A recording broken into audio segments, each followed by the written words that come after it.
is a presentation of Fox Sports. We are Fox. We are Wisconsin.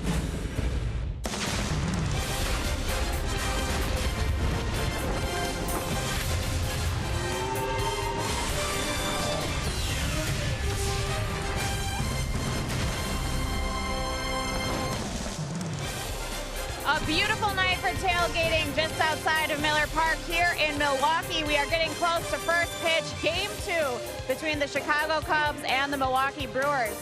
Chris Carter swinging a hot bat. He has 3 straight games with a home run. That ties a career high. Can Carter keep it going tonight against Cubs starter Jason Hamill? And there's a look at the first baseman, Anthony Rizzo, a 2-time All-Star. With yesterday's win on Labor Day, the Cubs now find themselves 89-48, a season high, 41 games over 500. Good evening, everyone. Here from Miller Park, I'm Sophia Minard. And with September call-ups, the Brewers made a few roster moves here earlier today, and a couple minor leaguers getting the opportunity to rejoin the Major League team. We tell you about the 3 who joined the club here earlier this afternoon. Taylor Youngman was in the team's opening day rotation. He was optioned down to AAA at the end of April, went all over to get back on track. He finds himself now here back with the Brewers. Reliever Damian Magnifico, he made his Major League debut against the Cubs just a few weeks ago at Wrigley. And Andrew Susek, the catcher calling it up from AAA Colorado Springs, he was acquired in the trade with the Giants in the Will Smith deal. So here's what Taylor Youngman had to say about the journey for him to make it back here to the big league club. I've been everywhere. It's been a process. I think it came in different stages. I think when I first got sent down, it was realizing that there was an issue with some mechanical stuff in my motion. So we went right to work on trying to figure out what it was, trying to get me in the right rhythm and get the timing of my motion. I struggled a little bit right off the bat, as I did up here, and I took a 2-week trip to Arizona where I was able to throw some live BPs, some situations where it wasn't in a game where, wasn't worried about the results, where I could really work on stuff. I think that was a turning point in getting back to my mechanics and get back to my motion. When we come back, Brian Anderson and Bill Schroeder will take a look at today's starter, Willie Peralta, coming off one of his best starts of the season against the Cardinals. We'll get you more when we come back here at Miller Park.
Fox Sports Wisconsin is brought to you by Menards. Save big money at Menards on all your home improvement needs.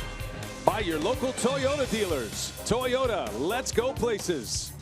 And by Miller Lite, the original light Pilsner. Cheers, it's Miller time. Well, we've launched into the month of September, but it feels more like the middle of the summer outside. Good tailgating weather, a hot night here in Milwaukee. Jason Hamill on the mound for the Cubs. Willie Peralta will pitch for the Brew Crew tonight, game 2 of this series. And hi, everybody. We welcome inside the booth here Brian Anderson with Bill Schroeder and Rock. This pitching matchup, certainly Willie Peralta has been given the lifeline coming back from the minor leagues. He's made the most of it, but this is going to be a nemesis that he'd like to overcome here today in Chicago. Yeah, he's got good feelings coming off his last start against the St. Louis Cardinals. And like we said, after Willie came back from the minor leagues, he is pitching with a vengeance, with a new purpose. And it's not just the slider, it's the fastball. It's been very good, but the slider's been the difference maker, throwing it for strikes when he needs to, throwing it out of the zone to get strikeout. Look at the numbers against the Cardinals. You know, 7 innings, first time he's been able to get through 7 innings all season long with those 10 punch outs.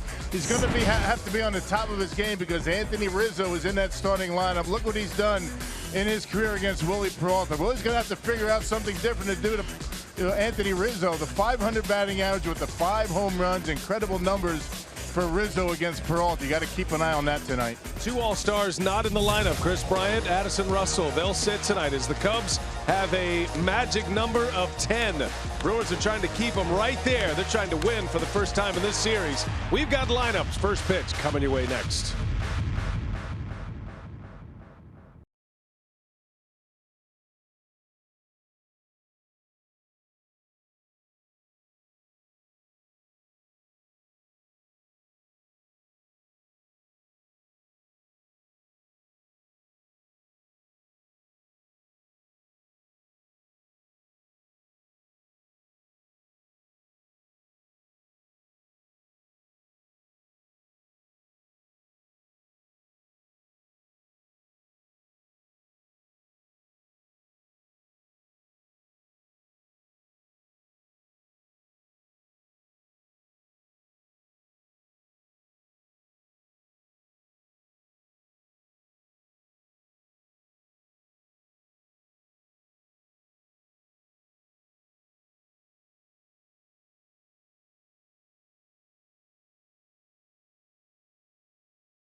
Into center field. Well hit. Fowler turns and watches it go. There's Neuenhuis. Turns it around. Way back. And goodbye. And a high fly ball. Center field. Fowler is back. And it is gone. Braun. As Peralta strikes out Piscotty. There's a swing and a miss. Little half swing. He goes. 0-2 the count. And a swing and a miss. Peralta strikes him out. Ready for baseball tonight. The roof is open and Willie Peralta ready to work. He's got the Chicago Cubs tonight. Tonight's game on Fox Sports Wisconsin, presented by Potawatomi Hotel and Casino. Game 2 of this 3-game series. The juggernaut that is the Chicago Cubs, who are looking for their 90th win of the season tonight. 90 wins would be the fastest to that point in the big leagues. And Joe Madden has his team in that very comfortable position of cruise control till the end of the season. He's in that place where he's trying to keep them sharp, but also wants to be prepared and rested for the postseason. Potawatomi batting order for Madden is Fowler, Zobrist, and Rizzo. Soler hits cleanup. Tommy La Stella plays third, and then Jason Hayward. In the middle it goes Montero, Baez, and Hamill. And the last three. And no Chris Bryant, no Addison Russell, 2 All-Stars out. You see the numbers for Willie Peralta. And don't be fooled by the numbers. A lot of that damage and that high ERA came his first segment in the big leagues. Prior to him being sent down to the minor leagues, he got it together in AAA somewhat, and then has come back and has pitched his best baseball since his return. Yeah, much different pitcher, and it's been showing. You know, Willie's been on the attack, and he's going to have to be against this ball club. They can hit, these guys. Ground ball by Fowler. Carter's over there, and a race to the bag. Peralta beats him, and a good way to start tonight. Peralta gets a 3-1 put out. Well, let's check out the Brewers Menards defense. Braun, Neuenhuis, Santana in the outfield. You got VR, Arcia on the left, Perez and Carter on the right. No Scooter Gennett tonight, and Martin Maldonado behind home plate. Now the theme of this season, and especially the theme here in September, is going to be the future. And you're looking at the future at the shortstop position for the Milwaukee Brewers. The future is right now for the Brew Crew with Orlando Arcia. He's been swinging the bat very well. And he's back in there at shortstop tonight. Peralta facing Ben Zobrist. And there's ball one. The Zobrist factor for the Chicago Cubs cannot be understated. A guy who is not only putting up numbers, he's got 14 homers and 66 runs batted in, but the versatility he is offering Madden, that veteran leadership in the clubhouse as well, and a guy that has been with Madden on the biggest stage in the postseason and into the World Series. Those two were together in Tampa Bay. There's Zobrist in the air to right. Santana's going back on it, still going back, and makes the catch. Long fly ball out, and with the heat wave that we have here in Milwaukee, the ball is really jumping right now. Yeah, it sounded like he didn't get it on the sweet spot. Let's see if he's out in front of it on the 2-0 pitch. Yeah, down on the trademark a little bit. That's what kept it in the ballpark, but he gave it a pretty good ride out there. Santana runs under it about midway on the track.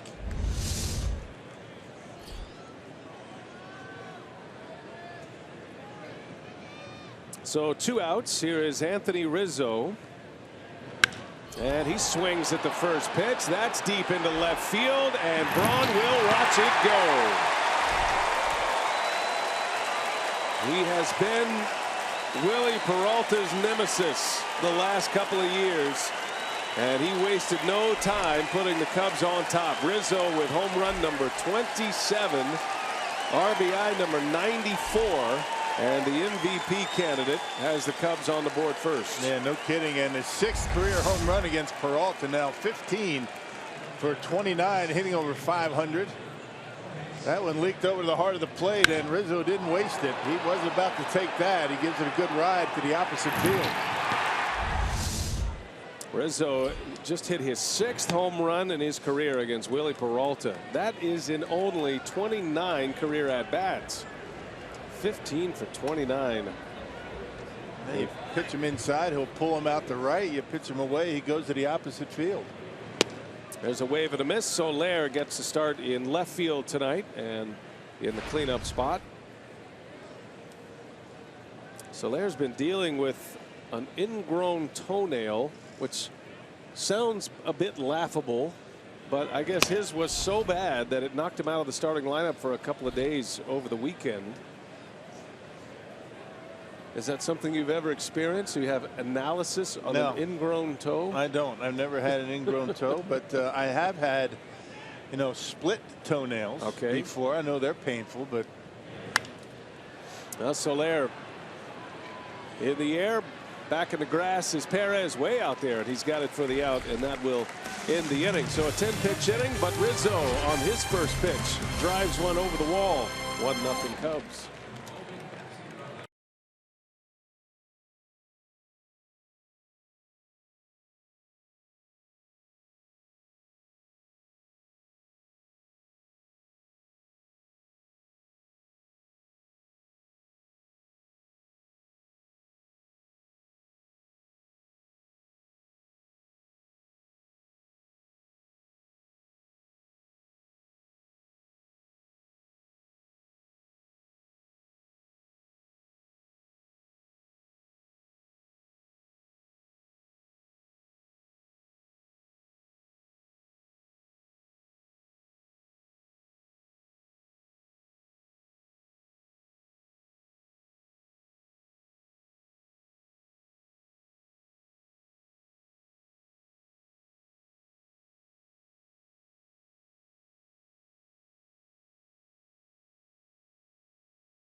A lot of the Chris Bryant for MVP chatter, and certainly Bryant is a worthy candidate, but Rizzo making a strong case himself.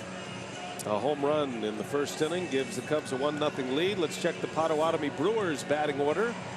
VR, Neuenhuis, and Braun will start it. Then Perez, Carter, and Santana. And the bottom three, Arcia, Maldonado, and Peralta. And Rock, it's going to be Jason Hamill on the mound for Chicago. 14 wins this year, a 3.14 earned run average. Yeah, incredible numbers, especially against the Brewers. 15th start for Hamill against Milwaukee in his career. 10-1 and a 250 earned run average. His starting rotation has been something else all season long. The best in all the National League as far as earned run average goes. Jonathan VR in the leadoff spot. He swings and rips one into deep left center field. Fowler's going to look up, and this one's going to fly. A home run for VR. All tied at 1, and that didn't take long.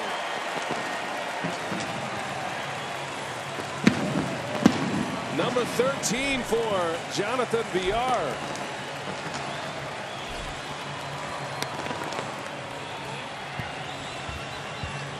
Well, his second pitch, it was on the outside corner, and look at VR. He waits back, he drives it out of here to the opposite field. 20th home run allowed by Jason Hamill this year, and the 15th that he's given up on the road. Hammered that one into the bowl of chili out there. Those folks weren't even paying attention. Now Neuenhuis drops a bunt. It is a beauty. That'll be a base hit. Well, the Brewers come out with a little power and a little finesse with the first two hitters. They just try and get something going, put the pressure on the defense.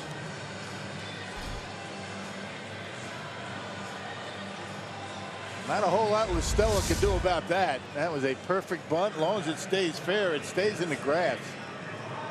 And a base hit for Neuenhuis. What a way to start it for Milwaukee. Yeah, perfect bunt. They say when you're bunting for a base hit, make it perfect or make it foul. That was perfect. 3 pitches in, 2 hits already, a home run and a bunt single, and now Ryan Braun steps in, who has very good numbers against this pitcher, Jason Hamill. .333 hitter lifetime against Hamill with 3 homers. And Braun takes a strike. Ryan comes in batting .307. 25 homers on the year, 75 runs batted in. In the opener yesterday, Braun was 1 for 4. He scored a run. Ryan hit number 25 of the season. That was a 9th inning home run. Brewers lost that game to the Cubs 7-2 yesterday, a Labor Day afternoon affair. Braun keeps stacking up the numbers. He's been able to stay in the lineup just about every day. And that back seems to be doing good enough for him to stay in the lineup.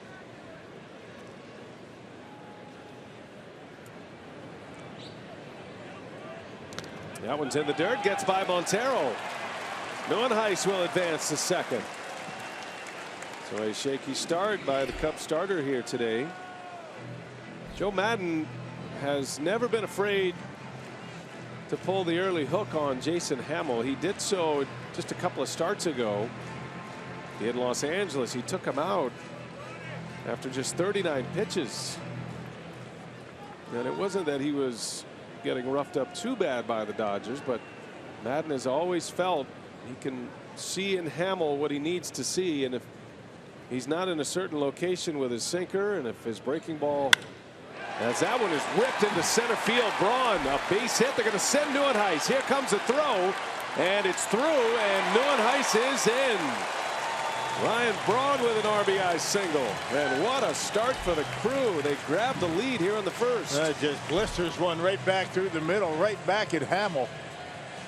And with Dexter Fowler playing deep, there's no play on Kirk Neuenhuis. There's a slider that stayed right down the middle of the plate. Ryan Braun able to go down and get that pitch and hit it hard right back through the middle.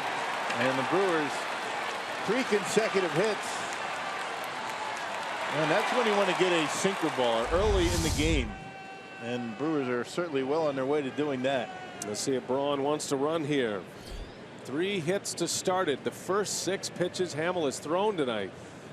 And now it's Hernan Perez. Takes strike 1. Yeah, so if you're looking at Joe Maddon and the Cubs, and with a bullpen that totals 11 pitchers right now, even though the Cubs have this massive lead in the National League Central, you might see an early hook for Hamill if he doesn't get it squared away. The Brewers would love to see that happen. That is a very crowded bullpen down there. Matter of fact, the Brewers have 2 more pitchers than the Cubs in their bullpen. 11 for the Cubs, 13 for the Brew Crew. There goes Braun, and on the ground it goes. That's going to sneak through a base hit, and Braun on his way to third. 4 consecutive hits. Perez with a seeing eye single, and it's first and third with nobody out.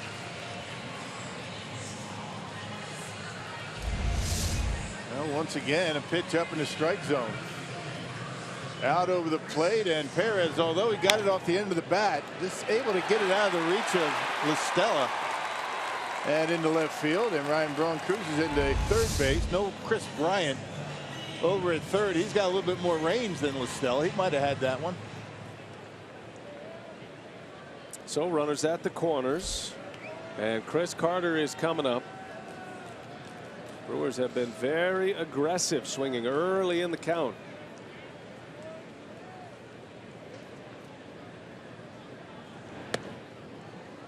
And Jason Hamill's been much better at Wrigley Field than he has been on the road. Coming in, he's 5-6 away from Wrigley Field. Earned run average of 465. So he has had his struggles on the road. Get on him early, which the Brewers have been able to do. Well, Hamill right now, if the playoffs began today or tomorrow, Hamill would probably be the odd man out in that starting rotation. He'd be the starting pitcher that would go to the bullpen. You don't need 5 starters in the postseason. Most teams use 4.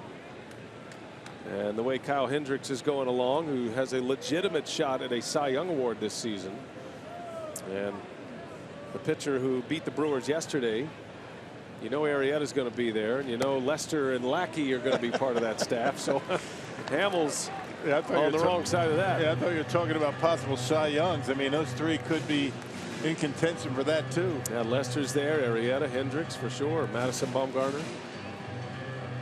It's been that kind of year for Chicago. Right now, the Cubs are operating in a 6-man rotation with Mike Montgomery as the 6th starter, and they're going to keep it that way. They have off days to use, so they're essentially on a, as Madden says, a Japanese baseball schedule where the starting pitcher goes once a week. Yes, as are the Brewers. They're going with a 6-man rotation right now. 2-0 to Carter, who's been hot lately. Carter's found that home run stroke lately. He's hit 3 home runs in his last 14 at-bats. 7 hits in his last 14, and he has 7 RBIs. 33 homers for the season. 78 driven in. There goes Perez inside for a ball. Ball 4, and Hamill's struggles continue. The first 5 batters have reached.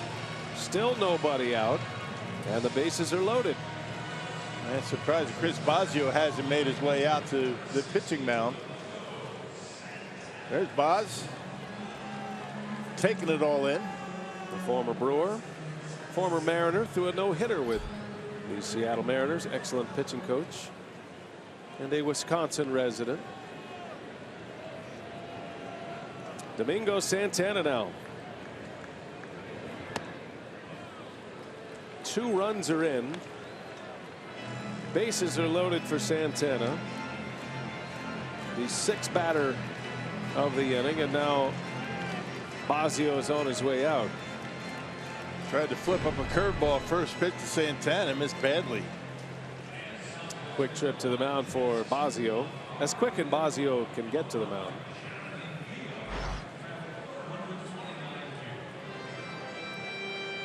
Well, we started with some fireworks tonight. Rizzo with a first inning homer off Peralta. But the Brewers answered quickly.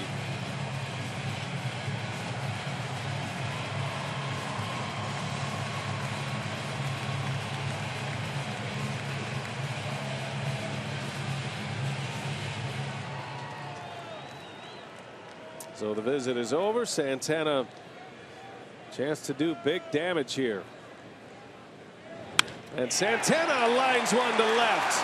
A base hit coming in is Braun. Perez will score. 2 more runs come in. Still nobody out. Domingo Santana with a 2 RBI single. Yeah, once again, another pitch up in the strike zone on a 1-0 count. He gives him the fastball and drives in a couple of runs. You see it, a 4-seamer. Watch where it ends up, right down the middle of the plate and up, and Santana able to hit it hard in the left. Hernan Perez got the signal to head home very late. Ed Cedar understanding the throwing arm of Soler a little bit off the mark. So with nobody out, the Brewers aggressive on the base pass. And now the 7th batter of the inning, Orlando Arcia. He swings at the first pitch, and that'll be a foul out of play. I think what's so miraculous about this start, 4 runs on 5 hits, is always an impressive first inning. But the fact there are no outs, and it's all occurred in a 15-pitch window here. Well, missing badly early in the count, and that's the scouting report on this guy. If he makes a mistake early, take advantage of it. Why let it go by? No balls and a strike. Base first and second, I should say, and Arcia a little half swing, able to check it, says the first base umpire. 1-1 to Arcia. He's been hot. Orlando is 13 for his last 39, so hitting .333 over that stretch of a couple of weeks. And he hits that one hard off the shin of La Stella, and no play anywhere. Boy, that was a bullet.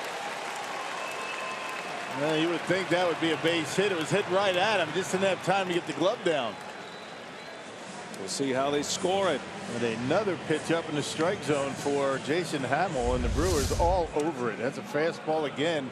Check out the location right up around mid-thigh. It's going to be an error. That's a tough error for La Stella. Check it out. I mean, that's a bullet. That could very easily have been a base hit.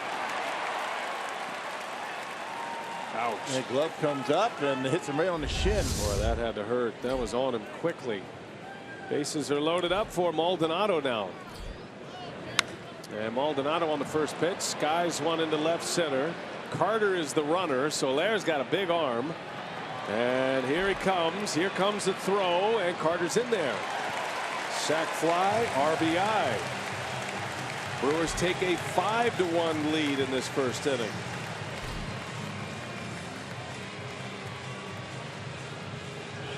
RBI number 16 for Maldonado. The first out of the inning. And once again on the first pitch.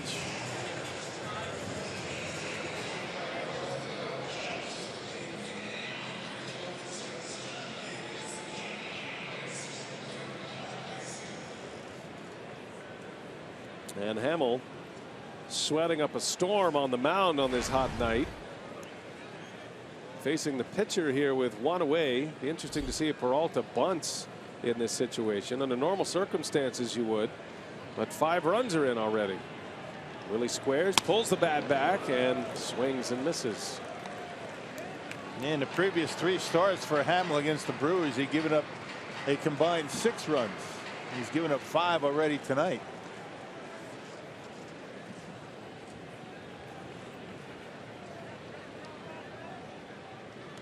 And that's going to skip away from Montero. Both runners will advance. Yeah, didn't try and block it, tried to backhand it. Got to be lucky to try and backhand a breaking ball in the dirt. That'll be a wild pitch to advance both runners. Montero's had his troubles already. You call it breaking pitch, you better be ready to block it. That's not the kind of effort you want in a curveball. No, that's not good at all. And he knows it. Doing all he can to help navigate his pitcher through this mess. Peralta swing and a miss. 1-2 the count. Hamill pitched well in his last start. He matched up against the Pirates. The Cubs swept the Pirates in that series. They just finished a homestand. They won 6 out of 7. Swept the Pirates, took 3 out of 4 from the Giants. Hamill pitched the finale of that series against Pittsburgh and went 6 innings, only 1 earned run. He struck out 6. They brought him back early on 3 days rest after his short start against Los Angeles, where he didn't make it through the 3rd inning. And to Rock's point, the bad start on the road, the good one at home. Peralta to right, slicing, and that's going to get down foul. Yeah, he had a really rough start against the Rockies a couple of starts ago. That was back on August 21st. 10 earned runs in 3 1/3.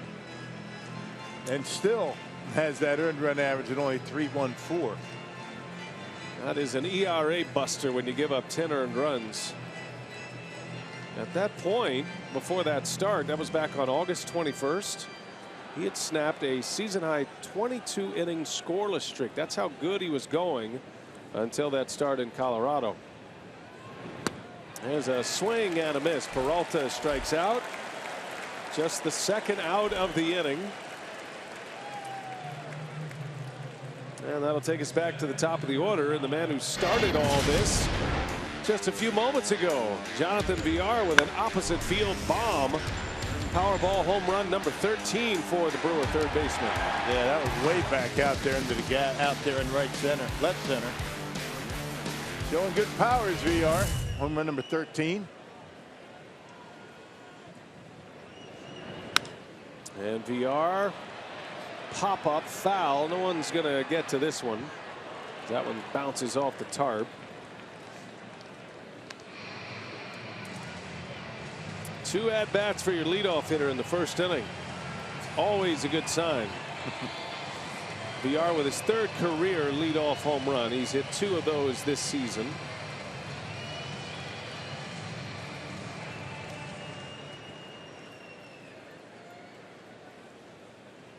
No balls and a strike on Villar.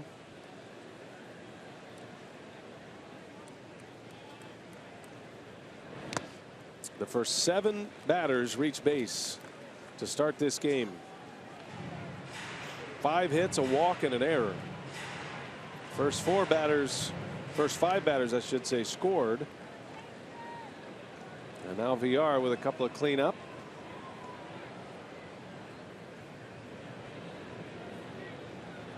1-1 pitch.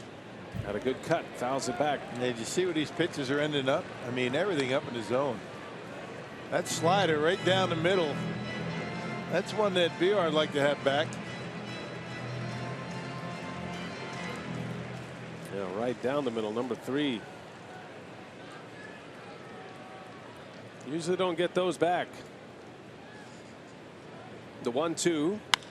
And Villar down the left field line, slicing. Soler makes the catch.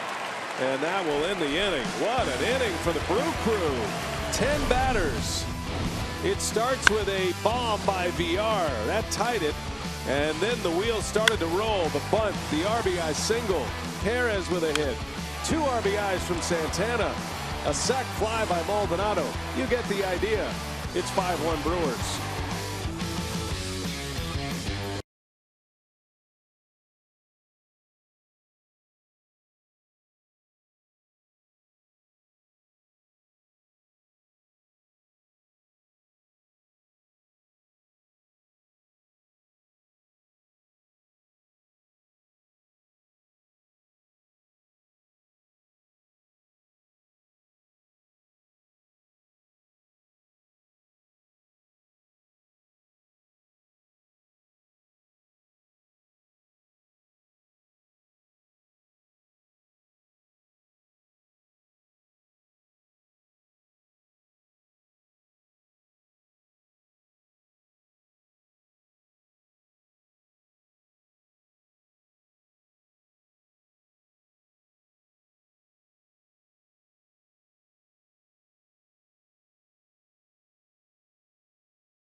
To remember for the Milwaukee Brewers, they score 5 runs. VR started it with a homer. And here we go to the second with a 5-1 Brewer lead as Peralta takes over with that 4-run lead. Tommy La Stella leads off for the Cubs. La Stella, Hayward, and Montero first 3 up. Ground ball, foul ball. How about that play by VR though? Just for fun. Best play that doesn't count. Wow. So you can put those on the highlight reel. You don't have to tell people it was a foul ball. Use the extreme close-ups. Yeah, you can edit anything to make it seem like you won, right? Oh, that's a fair ball. Yeah. Looks fair to me. Put it on the highlight reel anyway. The skills challenge. Remember that one he made earlier in the year? He dove into foul ground. That's right. He's had 2 superb foul ball plays that no one except us will ever know about. And there's a swing and a miss. Peralta strikes out La Stella. Nasty slider. That's been the difference maker. It's exactly what you wanted with 2 strikes. And you see the grip. Looks like a strike, and then all of a sudden disappears as it gets to home plate. Good pitch. One thing we've seen out of Willie Peralta since he's come back, he's been able to throw the slider at varying speeds. That was the put away, the swing and miss slider there at 86 miles an hour. But he's been throwing a command slider, I guess is the best way to put it, that comes in about 83 miles an hour. First pitch, maybe down in the count, 1-0. Jason Hayward at the plate. This guy's been red hot. And for Cubs fans, just in the nick of time, it's been a very poor season offensively for Hayward. But he won a game single-handedly against the Giants on Sunday. As he tops that one. Coming in Perez, he'll shovel it to Carter. Wow, quick reactions. Carter wasn't even looking in the beginning. He decided he thought he was going to go after it, then went to first base, and Perez flipped it to him. He wasn't even looking yet. A nice play by both of them. Carter goes back. Watch when he flips it. Not even looking. There you go. It's like a timing play in football. Man, you're right. That ball's in there. Great shot right there. Carter's eyes look like silver dollars right there. Ah, it's like catching a fly in the Karate Kid.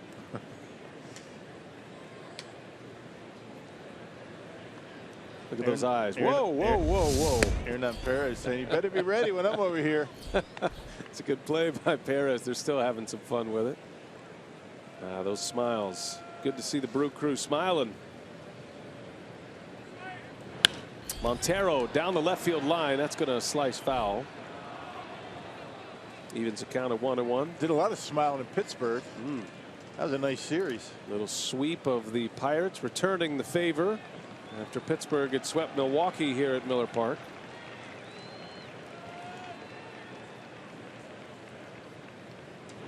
Montero half swing. They say he checked it. I think this month of September is going to be fun. There's a lot of guys here had terrific seasons in the minor leagues, rewarded with a big league call up. Some guys getting healthy. Guys like Domingo Santana. Good glimpse of the future here in this month of September. Montero sends that one deep into left center, and that's not coming back. Back-to-back innings with 2 out solo home runs by the Cubs. And both of them to the opposite field. Only the 6th home run of the year for Montero.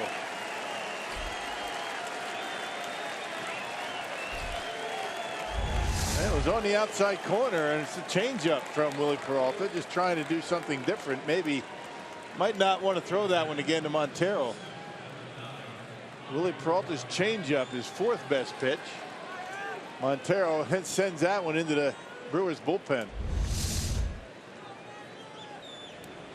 So it's 5-2. A lot of offense early in this one. Here is Javier Baez getting to start at shortstop tonight. A very capable shortstop, Baez. He is a plus defender wherever he plays.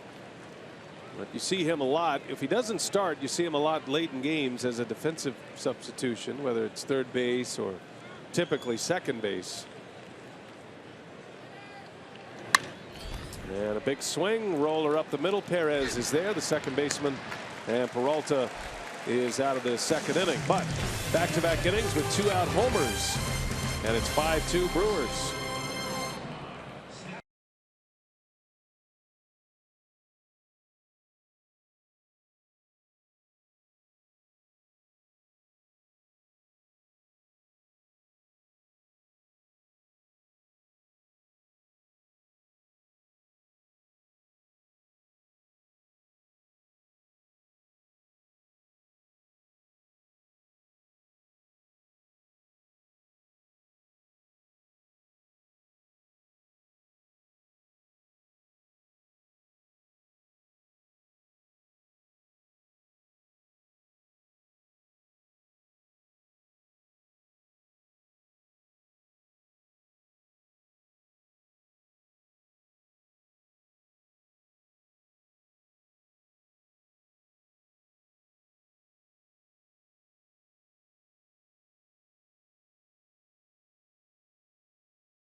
And it's fan appreciation night presented by Chevrolet on Saturday, September 4th, right here at the ballpark. All fans in attendance. As the Brewers take on the Reds, we automatically enter to win a number of great prizes, including a grand prize of a brand new Chevy Cruze. Reserve your spot today at Brewers.com. Sounds like fun. Only 6 more home games after this series with the Cubs. Hope you'll make plans to be with us here at Miller Park. Brewers have a lot of road games in September and about to embark on a road trip that will start in St. Louis Thursday. Be leaving after tomorrow's game. Neuenhuis leads off this second inning, a fly ball to Soler. And there is out number 1. Yep, an 11-game road trip. St. Louis, Cincinnati, Chicago. 1 away. Here comes Ryan Braun. Told you about his numbers against Jason Hamill. This is a pitcher he has enjoyed facing over the years, especially in Hamill's Cubs era. And Braun with an RBI single earlier in this game. So he's 10 for 28, has 3 home runs. And he hit a missile into center field his first time up.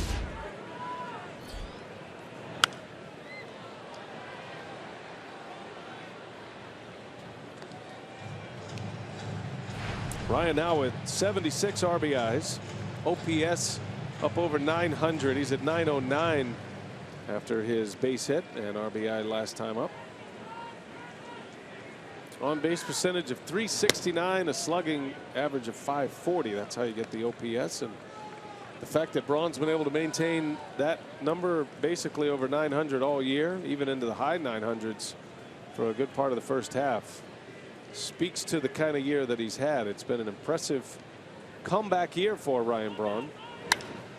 That one's into right center field. Got some carry to it. And back is Hayward. He reaches up and makes the catch. Jason Hayward with a Gold Glove catch. Taking an extra base hit away from Ryan Braun. Yeah, not a home run. Boy, that tells you all you need to know about Jason Hayward. I mean, he's tall, got long arms, and able to snatch out one.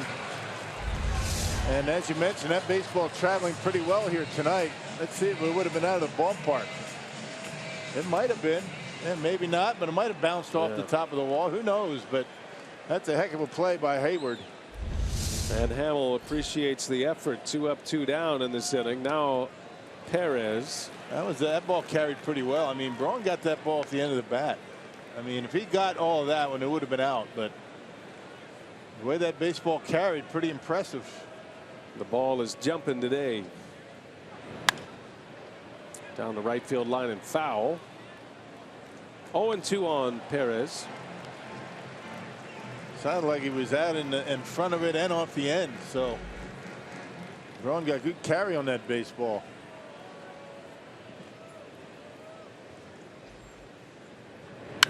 Up the middle, a base hit for Perez. He's 2 for 2 today. Keeps the inning alive for Milwaukee.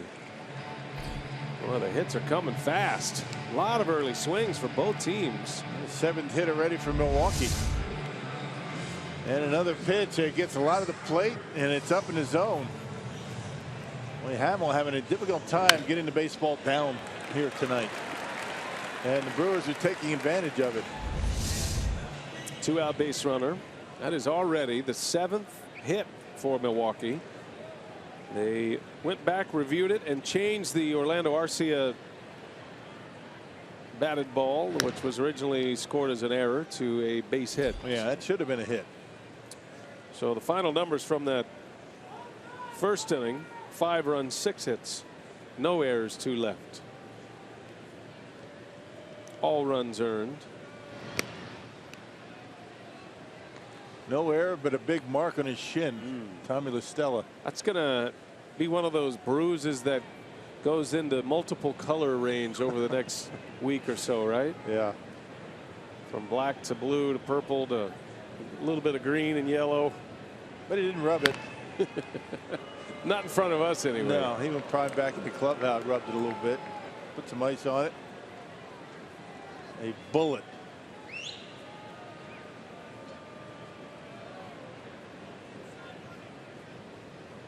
Then in a few days, when the wound heals up, they'll tell him, put a glove on that shin. Right.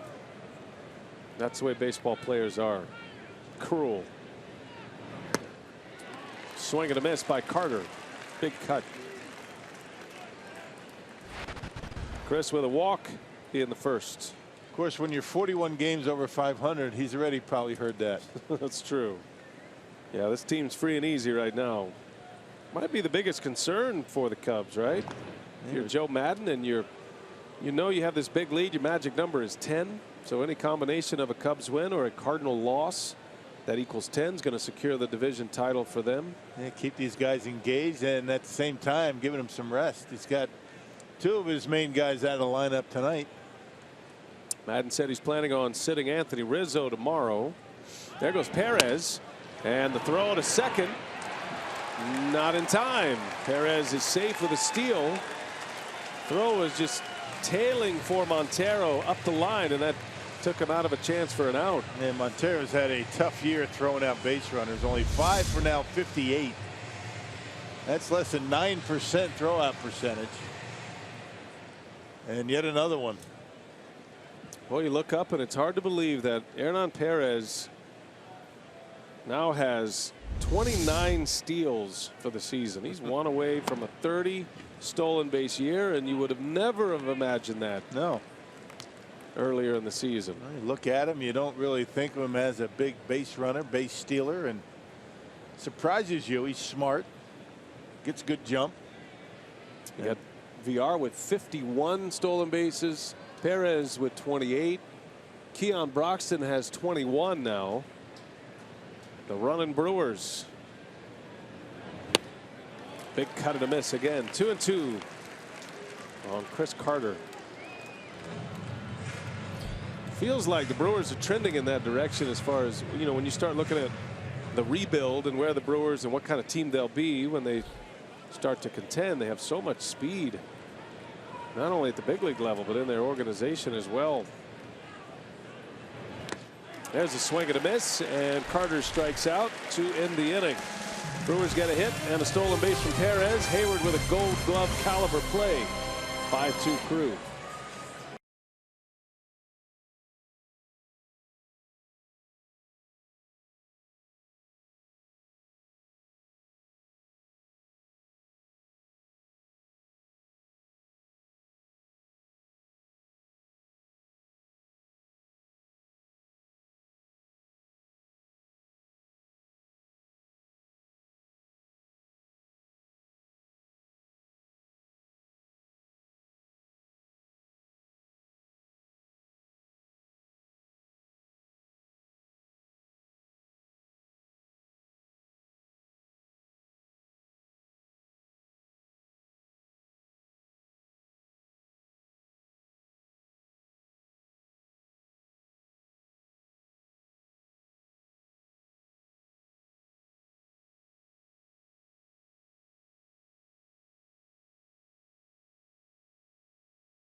5-2 lead for the Brewers, and we have some news for you. Yesterday, it was announced that Ryan Cordell was picked up as the player to be named later in the Texas Rangers deal that sent Jeremy Jeffress and Jonathan Lucroy to Texas. Now, I'll tell you a little bit about him. He was a 2013 draft pick in the 11th round by the Rangers. He played in Double-A Frisco for them this year, a .264 average, 19 home runs, 70 RBIs. His season was cut short by a high ankle sprain. But General Manager David Stern said yesterday he certainly will be part of that depth in the outfield that the Brewers now find themselves so rich in. Yeah, that's a big part of what they're doing. Thanks, Sophia. You know, they're adding these players, and they're adding shortstops, center fielders, all these key positions. So that completes the deal for Lucroy and Jeffress. 3 for 2. Brinson, Luis Ortiz, and Ryan Cordell, all three will instantly go into that top prospect status, or in that group of top prospects for the Brewers. What can you tell us about young Ryan Cordell at this point? Yeah, we were talking about him on the pregame show today. Very athletic. I mean, defensively, he can do a lot of things. Matter of fact, the Rangers had thoughts about turning him into a third baseman, shortstop. They put him back into the outfield, and he's got some pretty good power and speed. It's just a matter of honing his swing a little bit to be a little bit more consistent. But that's why you're down in the minor leagues. So just another guy, another name that the Brewers have in that pipeline. Is, you know, maybe someday he's going to be able to be a major leaguer that can make an impact. Well, and the same message that you hear the Brewers give about all this talent they are acquiring as Fowler swings and fouls one away. So put yourself in the position of a minor league outfielder right now, or a minor league shortstop, and you're seeing all these players come into your organization, and there's just a lot at the same type position. However, the message is the same. The players that the Brewers want to keep and that emerge as big league players, they're going to get a chance in the major leagues with the Brewers. But then there's a lot of other players in this mix that won't be Brewers. They're probably going to be traded, or they're going to be available for trade if you need a piece. So you hate to think of players in that way, but if you are a player in the minor leagues and you're one of 6 or 7 center fielders, let's just say, for example, you know, if you play well and you perform, your chance is going to come, whether it's with the team you're with currently or whether you're traded somewhere. And some guys, it takes 3 chances, right? With Keon Broxton, it took him a while to settle in, up and down a number of times, and finally able to figure it out. Yeah, once the second half began here in Milwaukee. First walk issued by Peralta, a 1-out walk. And here's Ben Zobrist.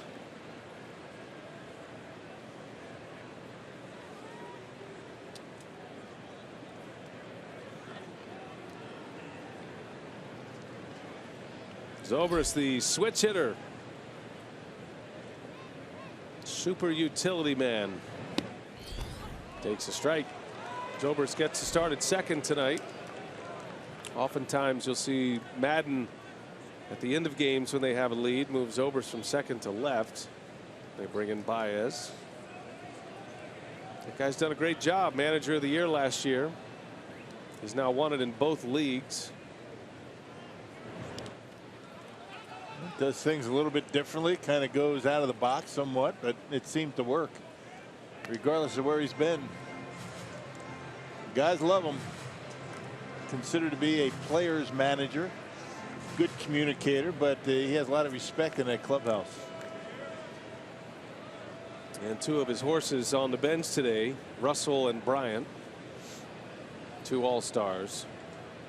1 ball, 1 strike on Zobrist with Fowler at first. And a ground ball. Carter right off his glove and right past Perez. I think if Carter doesn't touch it, I think Perez has a play on it. That'll be a base hit. But if you're Chris Carter, you try and go after everything you feel like you can get. I think Perez might have had a shot at it. Would have been a close play, but now the Brewers are in trouble with Anthony Rizzo coming up with a couple of men on. That snaps an 0 for 11 for Ben Zobrist. And Rizzo's up there with a chance to tie this game.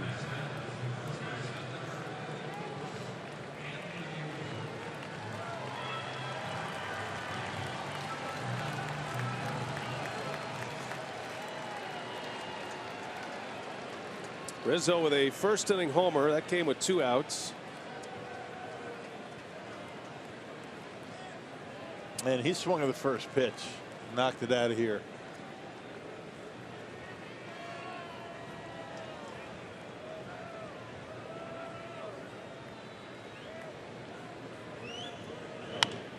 Got in on his hands. Pop up into shallow center. Arcia's back there.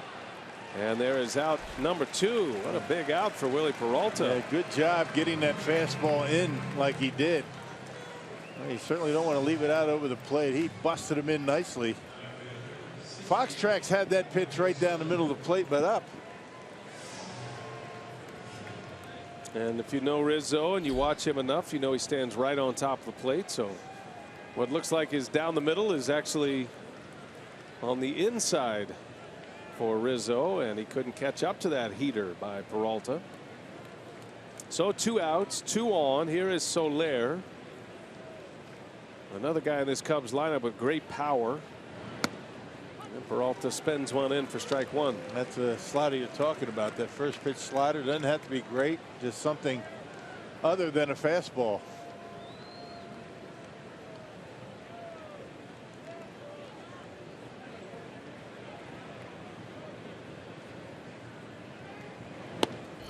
Maldonado up and ready to fire, checking on the runner Fowler at second. It's always an interesting study with Maldonado behind the plate for Peralta. 2 very close friends that have been together in the professional baseball ranks since single A. And watching Maldonado navigate Peralta through a game is entertaining in its own right. All the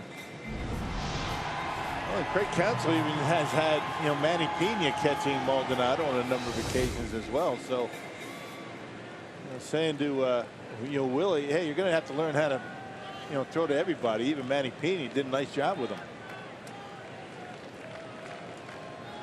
1-2 the count. Soler at the plate. In the dirt, Maldonado blocks nicely. Yeah, Peralta might welcome that too, because even though Willie and Maldonado are very good friends, matter of fact, Maldonado is the godfather to Peralta's children. Maldonado can get pretty stern with him. He fires the ball back when he's not concentrating. He a lot of hand gestures. It certainly keeps him on his game. Yells at him. And nothing wrong with that. Kind of like what you did with a lot of those Brewers in the early 80s, right, Rob? Pete Vukovich and Don Sutton. Yeah, I go out there and give them the business. Extremely vocal. Yep, I made sure they knew who was boss.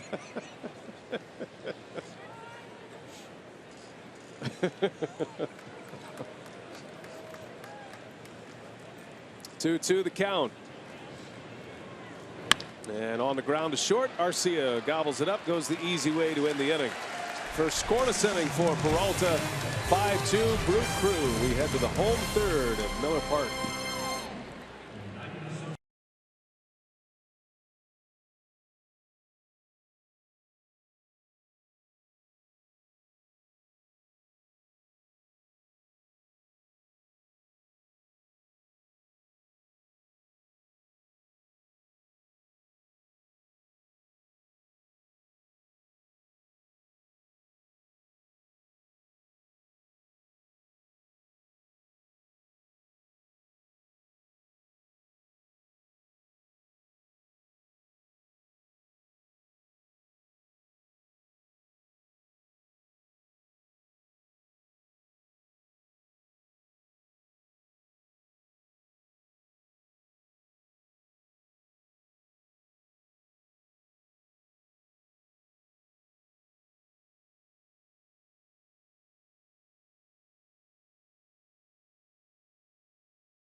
5 of those runs in the first inning.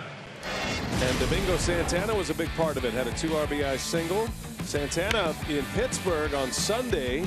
Pirates had the throwbacks on. Santana with 2 homers. He drove in 4. Was 4 for 6 on Sunday afternoon. Was rewarded with a day off yesterday. And then he comes back today, Rock, and delivers a 2 RBI single. I don't know if rewarded is the way you would put it. You have a day like that, you want to stay in the lineup, but Craig Counsell has a lot of different outfielders he needs to get in the lineup. Counsell said he's not looking back. It's not about a guy who has a bad game or a good game that determines his playing time, as Santana rifles one back up the middle. And he is 2 for 2 today against Hamill. It all has to do with matchups on the next game, and Joe Madden would tell you the same for his revolving roster of position players. And yesterday, Kyle Hendricks did not look like a good matchup for Craig Counsell concerning Domingo Santana.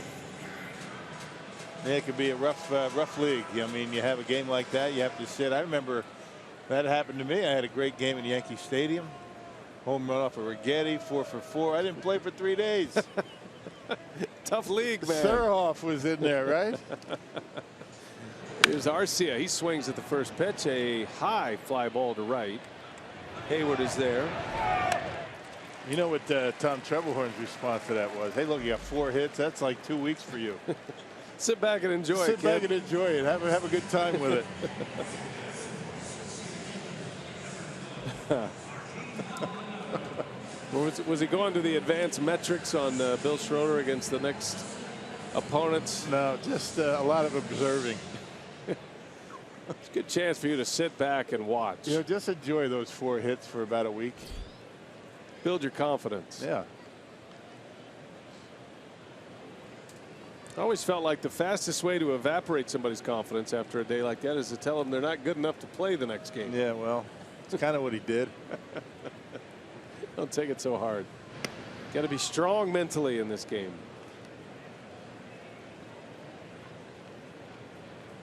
Maldonado had a sac fly in the first.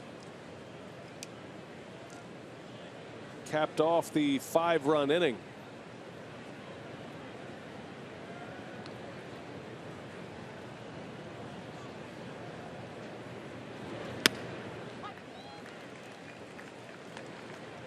Martin hitting at 191, still trying to push that batting average up over 200. He's been getting the lion's share of the work behind the plate after the Lucroy trade. Manny Pena is the guy who has taken advantage of that trade. He has been catching maybe twice a week, twice every 10 days or so. Ground ball right to the second baseman Zobrist, and that'll be an easy 4-6-3 double play. And that will end the inning. So Hamill, after the 5-run first, is settled down. Brewers lead 5-2 after 3.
Top of the fourth. Well, yesterday, Labor Day, the Brewers lost to the Cubs, but it was a game that had significant meaning because it was the first Grow Gold game. So you saw a lot of the players, managers, umpires wearing the gold wristbands, the gold ribbons on the chest. And what that stands for is Gold in September, to raise awareness and to raise funds for childhood cancer research. And we certainly support that cause. We had a friend out here a couple of weeks ago, Luka Bravitz, and he got a up close and personal hitting lesson from Jonathan Villar and Scooter Jeanette. And he's been battling cancer. 9-year-old Luka, I'm happy to report he had brain surgery today, Rockin'. It was a success. And he's resting comfortably. Hopefully he's watching the game tonight, his family, Bob and Carol Ann and his 2 sisters. And it was just a great game yesterday. We're wearing the pins today, and one of the things we want to say about that is this unified effort here to grow gold, and gold in September. And you can go to the website goldinseptember.com. It started right here in Wisconsin, out in Lake Country, by good friends of ours, the Bartos family. And it was an idea from, at the time, 11-year-old Annie Bartos, who said, how come there's pink for breast cancer and there's light blue for prostate cancer and colon cancer? What about childhood cancer? And it was a great idea, and it sparked out this National Awareness Day that Major League Baseball accepted and brought into their system, and it all has gone down the last couple of weeks since the calendar turned. Yeah, good job by you, everybody here in Milwaukee and Milwaukee area, to get that thing from a local fundraising event to a national fundraiser. And nothing more heart-wrenching to see a young man, a young kid, going through that. I mean, having cancer, going through the surgeries, the treatments, it really makes you appreciate, your healthy family at home. Tommy La Stella leads off against Peralta, and a liner into left field, sinking. Braun makes the catch. Nice play, Ryan Braun. And La Stella is robbed of a base hit. A little good favor there for Ryan Braun. Yeah, playing deep out there in left field, able to come in nicely and make the catch. Caught it about at the waist, but went down anyway to get those eyes at the nice level. Make that catch easily. Yeah, Peralta pleased with that one. Ryan Braun had a young cancer patient out today, Maddie, little Maddie, 9 years old. So she got the royal treatment at the ballpark as well. These players do a lot. A lot of it we see and we promote, a lot of it we don't. Braun is actually on the Roberto Clemente Award list. He is the Brewers representative. That was just named. That is a significant award. Humanitarian work. Braun does a lot. VR still got the gold sweatbands on. Every day, 36 children. Every day now, 36 children are diagnosed with cancer. So we're glad to do all we can to help promote the fundraising and awareness of that. It's called G9, Gold in September, 9 being the 9th month, September. G9, you can go to goldinseptember.com, learn everything you need to know. And in a bigger picture note, we think about the environment and what the environment is doing, adding to the cancer situation in our country. So research that as well and do what you can on those fronts to try to clean up our environment while we look for a cure.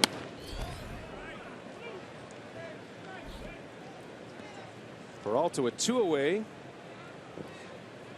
He's got Montero at the plate, who homered with 2 outs his last time up.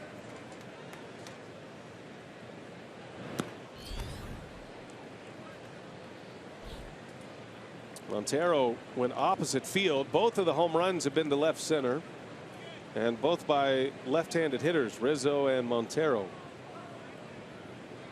Cubs have 4 lefties and 2 switch hitters in the lineup tonight. So Peralta facing a lot of hitters from this side of the fence. Down the line, foul.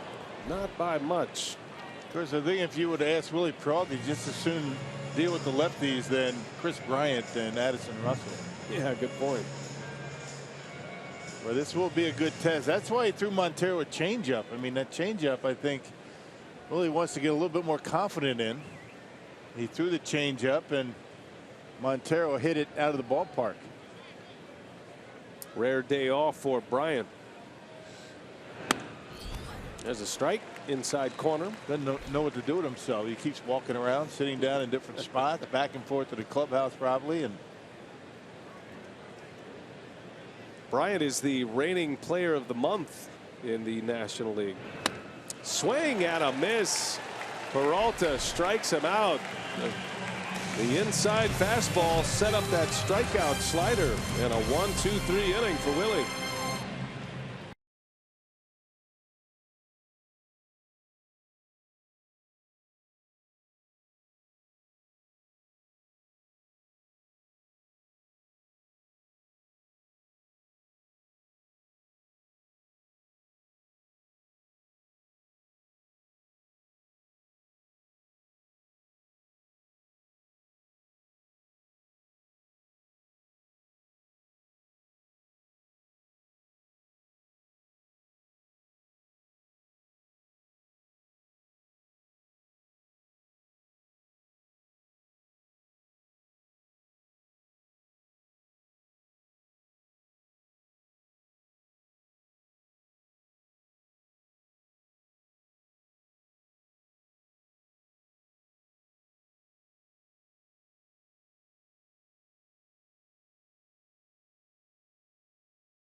A 5-2 lead for the Brewers here in the fourth. Our T-Mobile greater coverage of baseball. We tell you about two former Brewers who had two very different results yesterday. Frankie Rodriguez yesterday in Chicago got save number 424. That's his 39th of the season, and he is now fourth all-time on the saves list. And it was a rough day for Zack Greinke yesterday in LA at Dodger Stadium. He went just 4 2/3, 8 earned runs given up, and you see the 5 home runs there. That was a career high. And bad news for Matt Shoemaker. He has had successful surgery last night to stop bleeding in his brain. That was after he was hit in a line drive. So he's certainly getting a lot of attention from the baseball world, and we certainly wish him the best in a speedy recovery. Yeah, that was very scary with Shoemaker. That was one of those that leaves you with that pit in your stomach when you see that. Came off the bat at 105 miles an hour, and only after the game they realized something was starting to go seriously wrong. And glad that surgery was successful. Thanks for that report, Sophia. Peralta leads away. The Brewers up 5-2. Scored all 5 runs in the first inning off Hamill. First 5 batters of the game scored for Milwaukee in that first inning. And the Brewers had their first 7 batters reach base. 6 hits and a walk. Yeah. Good inning. Got to keep adding on. This is a Cubs offense that's relentless.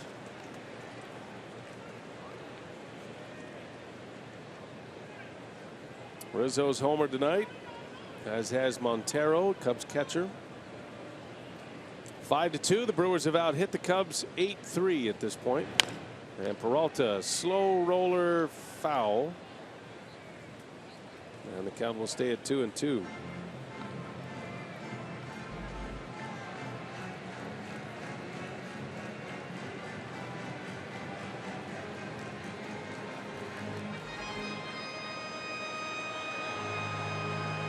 Peralta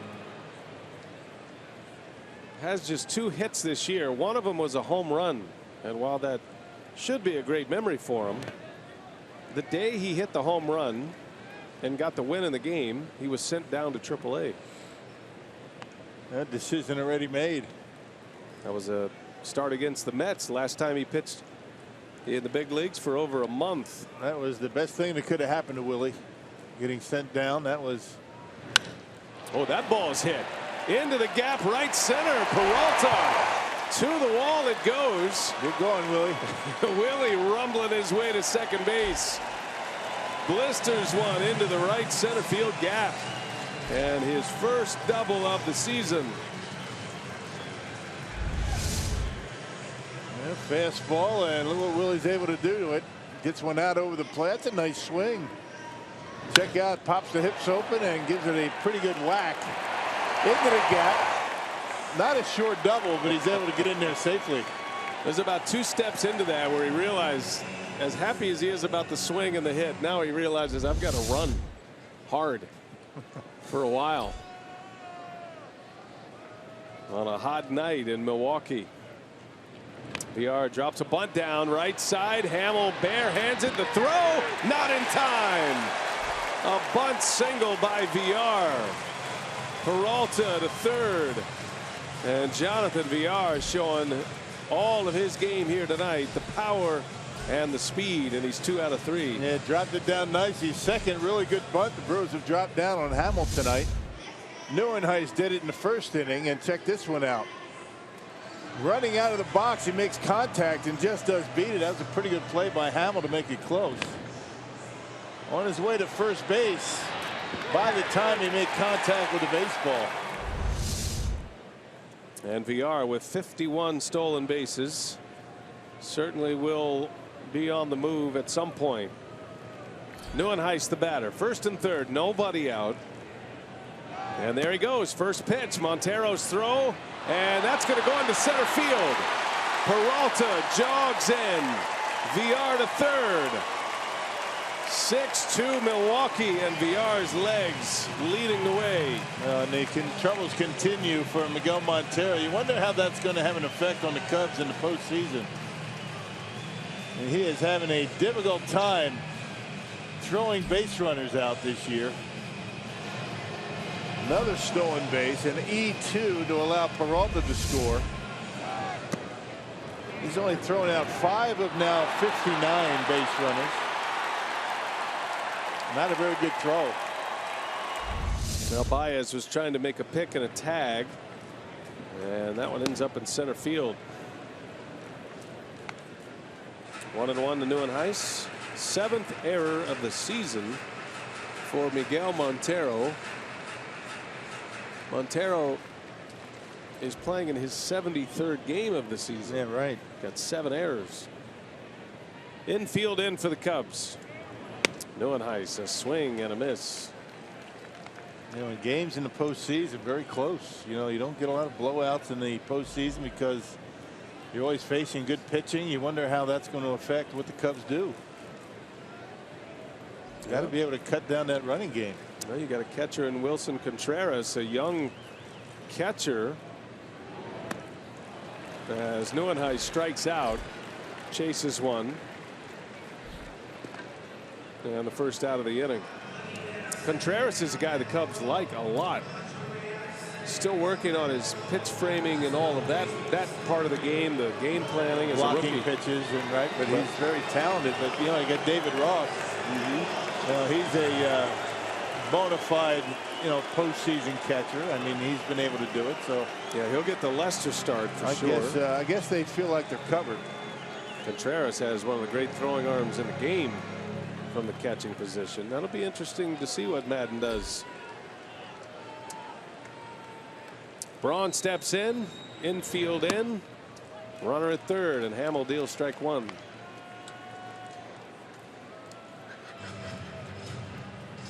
Ryan singled sharply in the first inning, drove in a run, scored a run. Looked like he had hit one off the wall. His next time up, robbed by Hayward, a leaping catch in front of the wall. Didn't have enough on it to go out, but it certainly would have been an extra base hit for Braun. And really didn't hit it all that well. Just carried for him because of that backspin he gets on the baseball. No balls, 2 strikes on Braun. Speedy VR at third base. And Ryan strikes out. Boy, that is unexpected. Braun normally gobbles up those RBI chances. Hamill comes back to punch him out. And back-to-back Ks here with a runner at third base. And it was a fastball. I think Ryan was thinking off speed. Came with a fastball that looked like it had plenty of the plate. So fooled Braun. 4 strikeouts for Hamill. Infield back in their normal depth now for Perez, who's late. Fouls it back out of play. Perez already 2 hits at the plate, presented by Wendy's.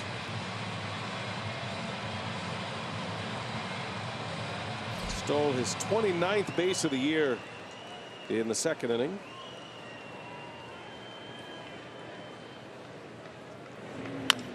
Slow roller, shortstop coming in. Baez, he's got a strong arm and he cuts him down to end the inning. So the Brewers get 1, but Hamill pitches out of a mess. It was started on a double by Peralta. He scores the 6th run, and the Brewers are up 4 going to the 5th.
Milwaukee Brewers baseball on Fox Sports Wisconsin is brought to you by Hupy and Abraham.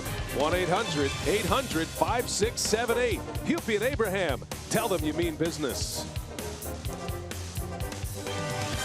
Good night for the offense tonight. The Brewers have 6 on the board already. BR with a couple of hits, including a home run. And Peralta with a 4-run lead. Baez leads off. Grounds it to Perez. That is twice. Baez has rolled one up the middle, only to find the Brewers second baseman standing right there.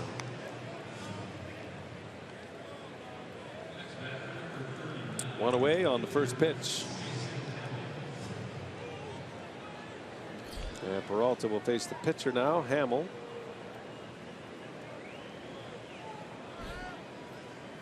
Great to have you with us tonight. Brewers baseball on Fox Sports Wisconsin. Second game of the series. Brewers Cubs. Brewers are going to see Chicago again on the road at Wrigley, which is an absolute madhouse right now. Yeah. Wrigleyville. And we were there not that long ago. Place is jumping, boy. They are 40,000 strong inside every day and about 20,000 strong outside every day, packing the streets. Waveland and Sheffield in the outfield, and Clark and Addison. They got playoff fever going, and now they're dealing with the burden of expectation this year. I was going to say, I mean, anything short of a World Series championship is going to be a major disappointment in Chicago. Nice and easy for Peralta for out number 2. Hey, a reminder, you can join Fox Sports Wisconsin and the Brewers for the first ever Give Back game Sunday, September 25th. Last home game of the year. Tickets start at $10 and helps 4 local charities, including the Boys and Girls Clubs of Greater Milwaukee, which provide safe places for youngsters to learn and play. Visit brewers.com/giveback for more information. That'll be a big crowd. Yeah, nice. Hopefully a sellout for that, and great $10 charities. seats. That's going to be nice. I know those charities appreciate it, and the generosity of the Brewers and their ownership. It's a lot to give away in the final game of the year, so kudos to them. Dexter Fowler takes a ball, 1-1. Mark has done something special like that for the fans just about every year he's had the club. Remember the first year, all the tickets for the final home game were free. That's right. Now you take it a step further and you pay a small portion of it, and now it all goes to charity. So that's right. even a better deal. Yeah, you can designate which charity you want the money to go to, and then the ticket is yours. There's a called strike 3. Fowler's rung up. Little bit of a late call from the home plate umpire, Will Little. But a 3-up, 3-down inning with a strikeout for Peralta.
The Brewers up tonight. They lead it 6-2 as we go to the bottom of the 5th inning.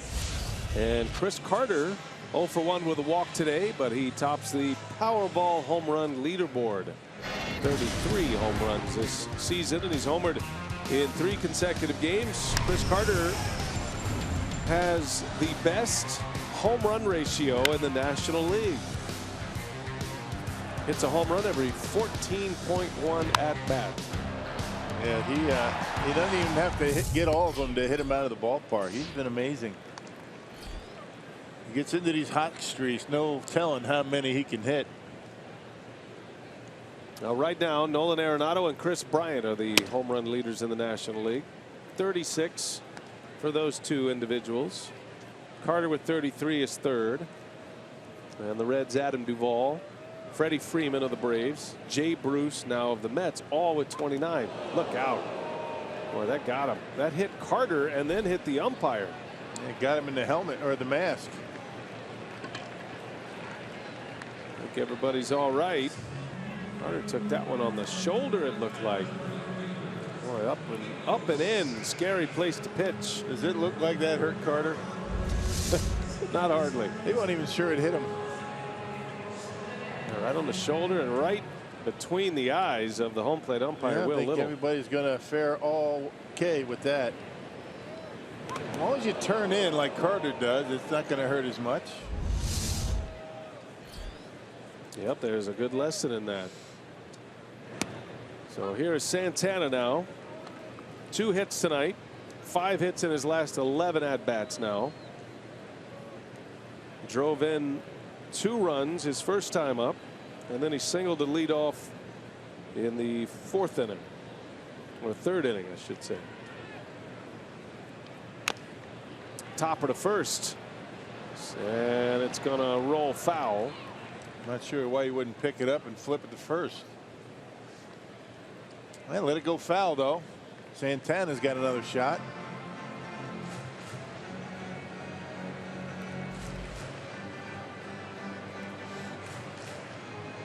Injury-plagued season for Santana. You know he's hoping for a strong final month. He began the year as the Brewers' opening day right fielder and leadoff hitter. Shoulder injury first. He came back for just 4 days, and then an elbow injury. It's been a couple of months on the disabled list. No balls, 2 strikes on Santana. It's a shot to third, chance to turn it. La Stella to Zobrist, and a 5-4-3 double play as the Cubs go around the horn.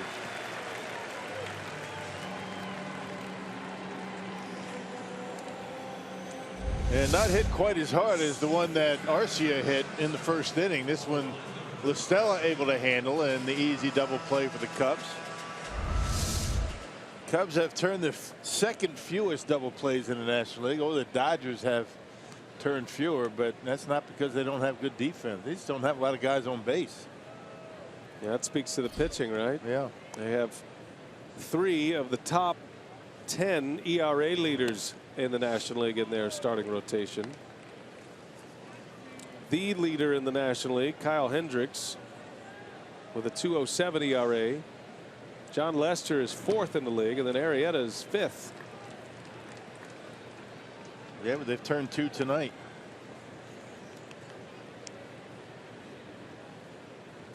Jason Hamill is in the top 10 of the league in victories.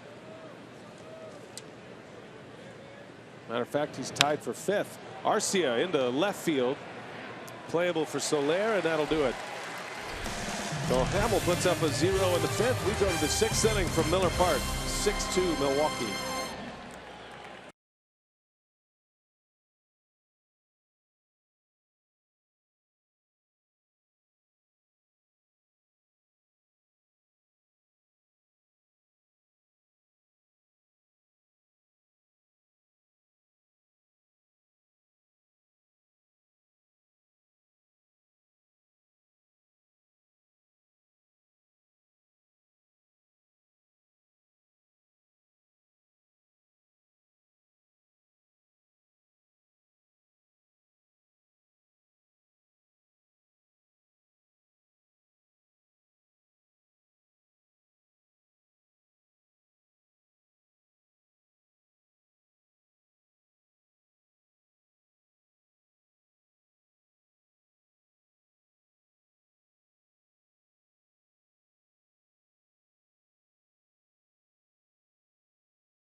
Park, the Brewers now have a 6-2 lead over the Cubs, and the Brewers Community Foundation is once again pleased to share it has received 100% participation from Brewers players, ownership, and front office staff, along with a significant number of fans and sponsors. Thanks to all of those who support BCF in its efforts to assist the community in the areas of health, education, recreation, and basic needs. And of course, the team making its final push with the Give Back game coming up in just a few weeks on the 25th. All right, Sophia, thanks. And here we go to the Cubs half of the 6th. Zobrist leads off, then Rizzo, and then Soler to follow. Willie Peralta has given up 2 runs, 3 Cubs hits. Two of the hits are home runs. Rizzo and Montero have gone deep tonight. But the Brewers scored 5 in the first, added 1 in the fourth. Peralta scored that run in the 4th inning after he led the inning off with a double. And a 4-run lead as we get to inning number 6. Pitch count in great shape for Peralta. Deals a strike to Zobrist, and the Cubs are barking at home plate umpire Will Little. Yeah, that one looked like it was off the plate. Number 3, not a strike.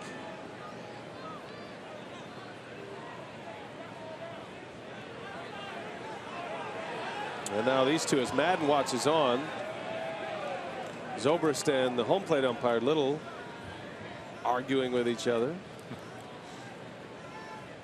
2-1 on the ground to short. Arcia for the first out. Makes a big difference. 3-0 and 2-1. You understand why Zobrist's a little bit upset. That wasn't even close. So here comes Anthony Rizzo. Big difference in his first at bat and his second at bat. It's all about location. I mean, he stands so far right on top of home plate. I mean, look at that. Those hands hanging out over the inside corner. There's the first pitch of the game to Rizzo tonight. Hits it out of the ballpark, opposite field. Now there's the pop-up that Willie got him on in the 3rd inning. Right down the middle, but he's so close to the plate, it looks as though it's inside. That's another one that's down the middle and up, and he jams himself, and Neuenhuis makes a catch for the out. It's amazing, you know, he's so close to home plate. That pitch that's on the corner is actually almost like it's down the middle to a lot of hitters. Right there, I mean, that's another pitch that has a lot of the plate, down the middle of the plate, up in the zone. You can see where he makes contact down the trademark, and back-to-back at-bats, you get Anthony Rizzo. That's a small victory for Willie Peralta, the way Rizzo's hit him over his career. Rizzo dares you to throw it on the inner half. Challenge is, especially for right-handed pitchers, it is so hard to throw one in there. If you're a sinker baller too, if you have the power sinker like Peralta. Not many guys stand that close to home plate, though. Doesn't work for everybody, but it works for him. Soler with a big swing. He's even in the count, 1-1. Stark contrast in Soler, who is well off the plate. Soler's more in the Ryan Braun positioning. He's got a slightly open stance, but as that pitch is on its way to home plate, he closes up. That's his way of reminding himself to stay close. Don't pull off the baseball. 2-1. And if you're catching and you're sitting back there, you're Maldonado, you can tell how far a guy is off the plate based on his back foot, not the front foot. Front foot's going to move. Back foot stays right there. You can see in the left-handed batter's box where Rizzo digs in. Yeah, that's Rizzo's spot right there. How far off the plate Soler is. It all depends on what you're comfortable with. That's a pretty good circle, wasn't it? That was a quick circle that you delivered right there. Always listening to you, buddy. 3-2, swung on and missed. Peralta stayed away from him and strikes him out. 4 Ks. Peralta's rolling tonight. 2 runs in. He's gone 6.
Fox Sports Wisconsin is brought to you by Miller Lite, the original light Pilsner. Cheers. It's Miller time. Good crowd on hand today. Cubs Brewers, second game of the series, and Milwaukee trying to even up this series. Carsoup.com trivia: who was the last Cubs pitcher to lead the National League in ERA? Well, we had the Cy Young Award winner last year in Jake Arrieta. Feels like there's going to be a lot of awards, postseason awards, that belong with the Cubs this season. Potential MVP award, maybe another Cy Young award. Maldonado leading the way for the Brewers. He's quickly down 0-2 to Hamill. Bunch of Silver Slugger awards. Some Gold Gloves, maybe. Yeah. Tell you, Addison Russell might Rizzo push across for a Gold Glove. You're right. That's the thing about Rizzo, that you get locked in on the offensive numbers between Rizzo and Bryant. Forget about Rizzo's superb defense. Baez slings one across, and there's out number 1 for Hamill. Rizzo does a lot. You talk to Joe Madden, he's not going to tell you who he thinks is the MVP or not between Bryant and Rizzo, but he will tell you that Rizzo is the anchor of this lineup. Man, he is hitting in the 3 spot. Typically have Bryant hitting second. And it's hard to argue with what Rizzo brings to the table every day. He saves a lot of errors from his infielders. Yeah, he's made some spectacular catches in foul territory against the Brewers. Peralta pops this one foul. Climbing up on tarps and walls and making catches. A lot of picks on bad throws by his infield. Now, right now, the Cubs have a 16.5 game lead over the Cardinals. Pirates are in a collapse right now. Pittsburgh has lost 7 in a row. Got swept by the Cubs at Wrigley, and then the Brewers went to Pittsburgh and swept them.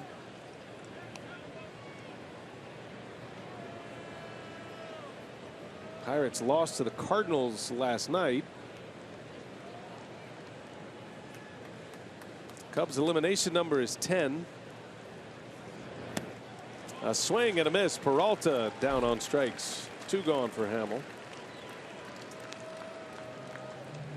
Hey, tonight's Tire of the Game winner, LR's place in Rio, Wisconsin. It looks like Rio, but it's Rio. If they call the Brewers by 8 o'clock tomorrow morning, they get 40 tickets to a Friday night game in the Miller Lite Beer Pen. In April or May of next year, this offer courtesy of Tavern League of Wisconsin and Miller Lite. Was it just the look that I gave you, or was it something I said? As VR lines one to center, a base hit, and that's going to get to the wall. Jonathan VR on his way to third, and the throw is cut off. The first cutoff man, Zobers, let it go by. Jonathan VR all the way around with a triple, leaving him a double away from a cycle tonight.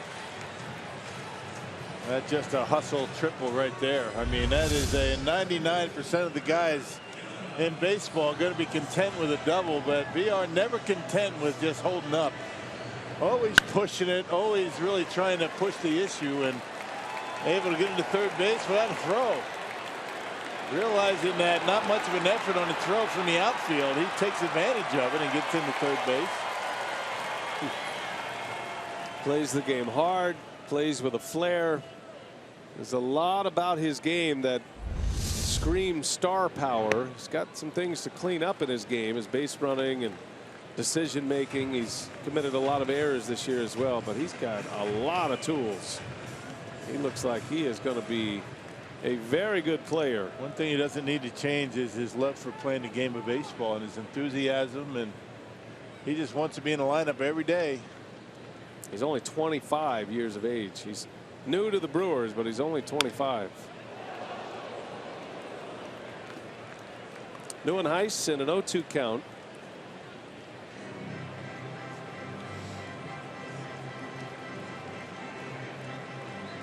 You figure VR is going to get at least one more at bat. We're only in the 6th inning. The Brewers maintain the lead. There won't be a bottom of the ninth, but he'll have a chance at that double, and he'll have a chance at a cycle.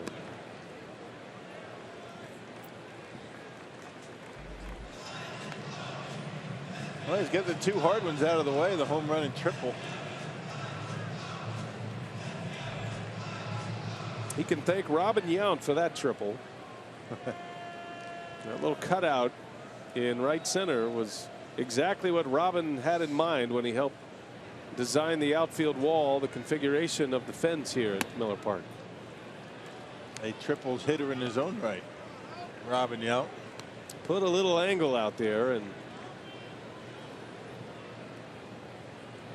create an extra base, perhaps. That's a better look at it, with the angle out to the 400 mark, straight across out there in center.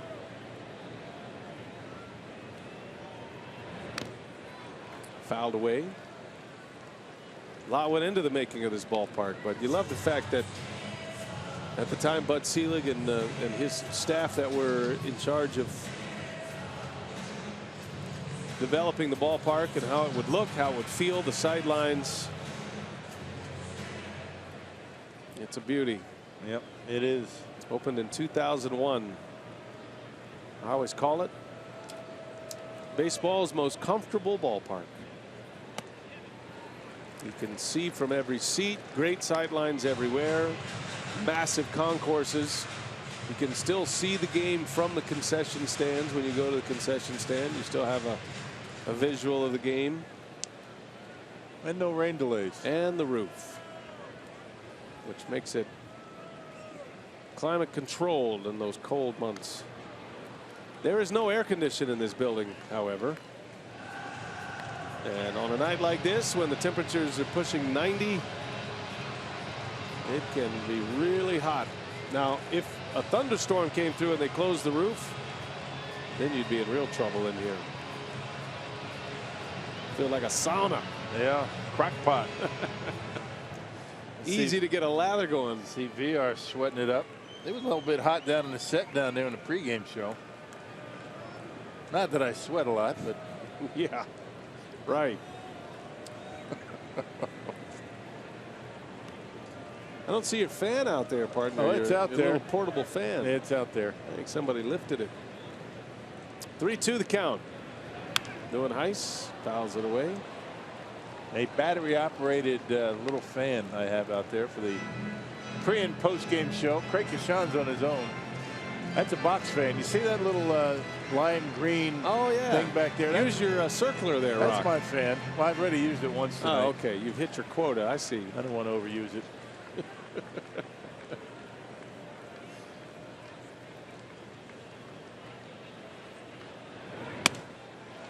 And Neuenhuis draws the wall. Close pitch. Neuenhuis is aboard. Impressive at bat. He was down 0-2. He ends up walking. Not sure that wasn't a strike. I mean, it looked like it had plenty of the play. You could see Hamill upset with him.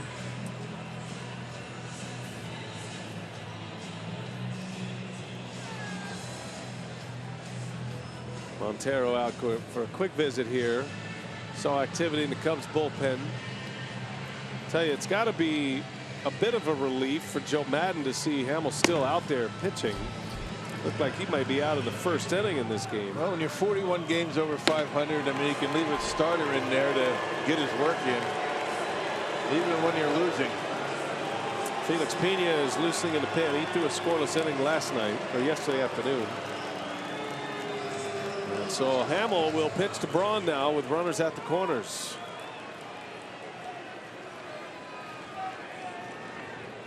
Gave up 5 in the first. Braun drove in one of those 5 with a single. Brewers scored another one in the fourth.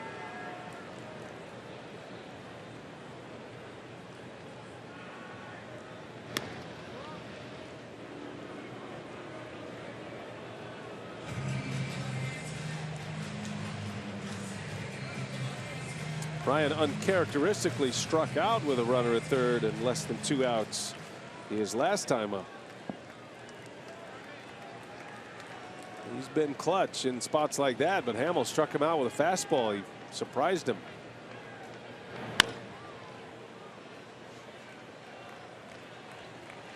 I think last thing that Ryan Braun was thinking on a 2-strike pitch was he was going to throw a fastball down the middle. Exactly what he did. I don't think he's going to fool him again.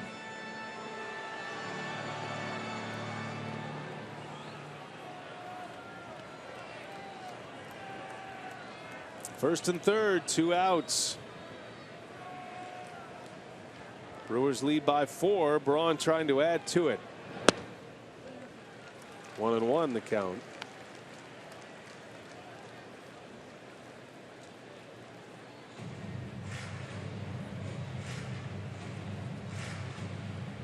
Brewers have hit 94 home runs this year at Miller Park. Their highest total since the 2012 season. Hit 119 that year. They'll have a chance at that. With 8 more games left. There's a wave and a miss. Braun. And he was heading for the dugout. Only a 1-2 count. Not sure if he thought he was struck out or not. I think he's just upset with himself for swinging at it. I've never known Ryan Braun not to know what the count is. Exactly. That's a good point. But I've also never seen Ryan Braun walk that way after a swing. Right. You're right. Well, either way, he's got a chance. First and third, 2 outs. 1-2 the count. And Braun hits it hard to right. Hayward is back. He looks up, and she's gone. 3-run home run, Ryan Braun. And maybe a put-away punch for the Brewers tonight. It is 9-2 on Braun's 26th of the season.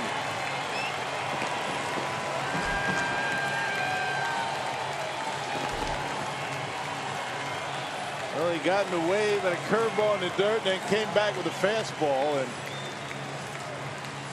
unlike the fastball that he threw the previous at bat, he got it down in the zone. This one up, and he's been leaving a lot of pitches up.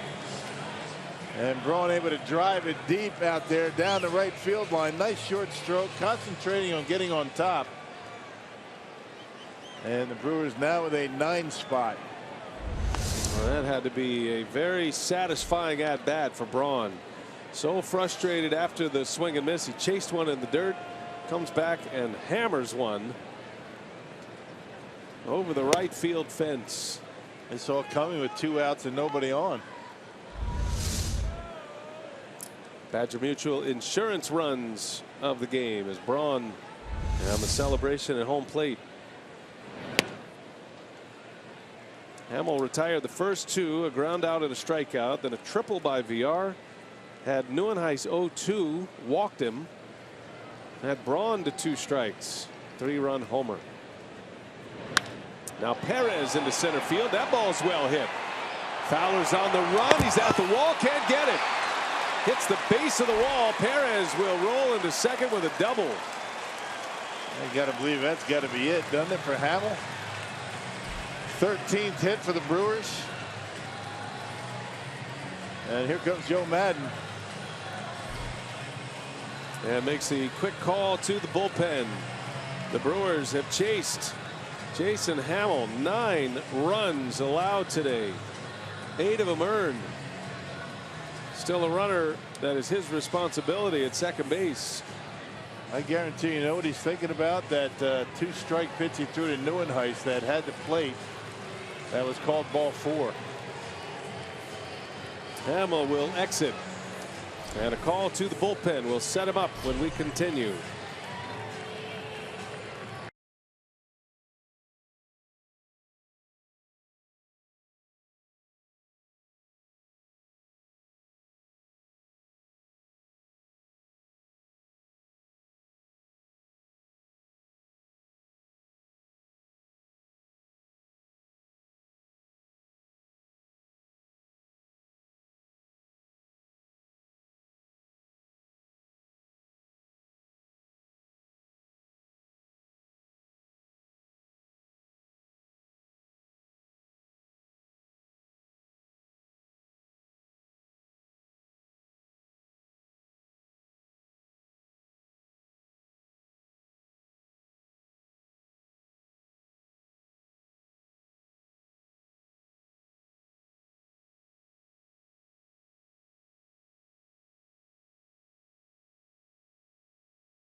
Jason Hamill, he will exit with 8 earned runs on his line at this point. Still a runner that is his responsibility out at second. That's the line for Hamill. 13 hits.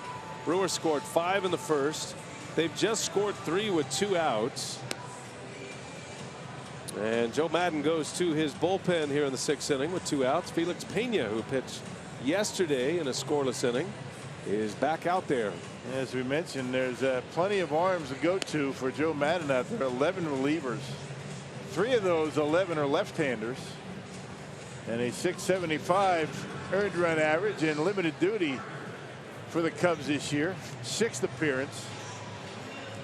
And you can see 7 strikeouts in 4 innings, so he's got a pretty good arm. Chris Carter will bat. Brewers score 3 in this inning with 2 outs. And still at it. What a night for the Brewer offense tonight. 9 runs, 13 hits. Braun with a homer, his 26th of the year in home runs in consecutive games against the Cubs in this series. VR hit his 13th. Jonathan VR is a double away from the cycle tonight. He's 3 for 4.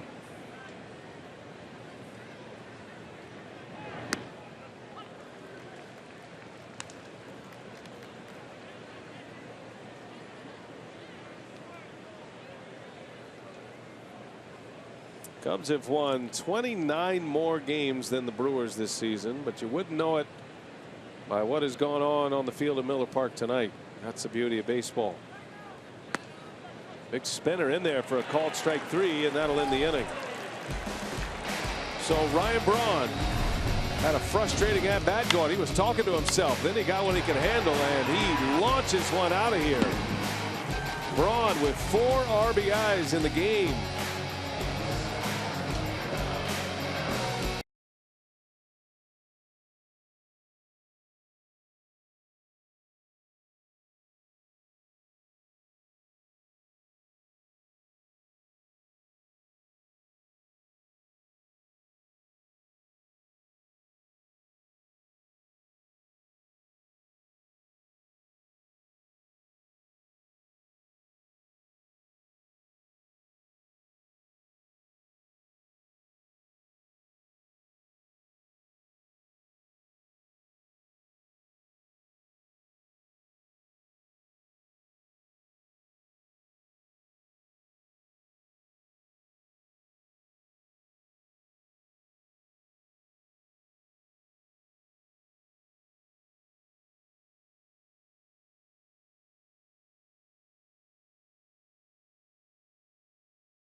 Miles tonight, 2 hits, including his 26th home run of the year. 9-2 Milwaukee as we go to the 7th.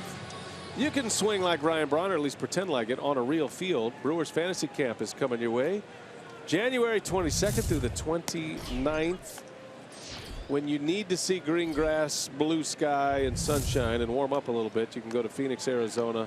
Go to brewers.com/fantasy camp. By the way, you get a personalized Spider's glove. Yeah. If you sign up by what was the date? I missed it. At the end of the season. So by the last game of the season? October 2nd. You see it? It's got my name on it, Rock. It's actually not my name, but yeah, you get one of these if you sign up before the end of the season.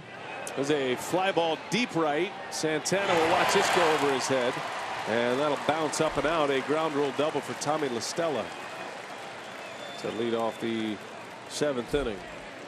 Yeah, for information, call 414-321-8605. Get some information, sign up for camp. 3 different models of your Spider's glove. You get an outfield glove, there's an outfield glove, infield, and then kind of a combo. 4 different color combinations. When do you get the glove? By Christmas. And so you can break it in and use it for fantasy camp. Yeah, and if you're thinking about doing it for a gift, you get the glove, the fantasy camp package, and it's a good deal. Yep. Adding the glove is a game changer, Rock. Well done. Our friends at Spiders. Local company. I love those guys. Yep. Ed Alf. They make a nice glove.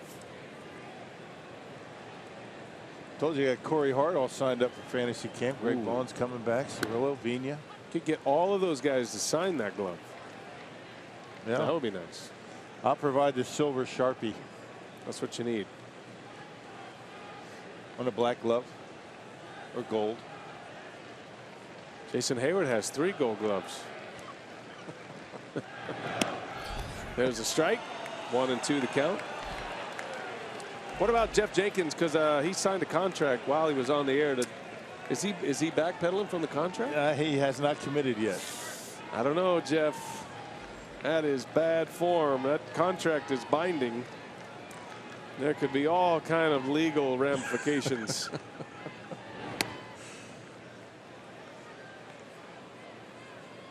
Do not want to go toe-to-toe with the Brewers lawyers on that. At least the booth lawyers. No.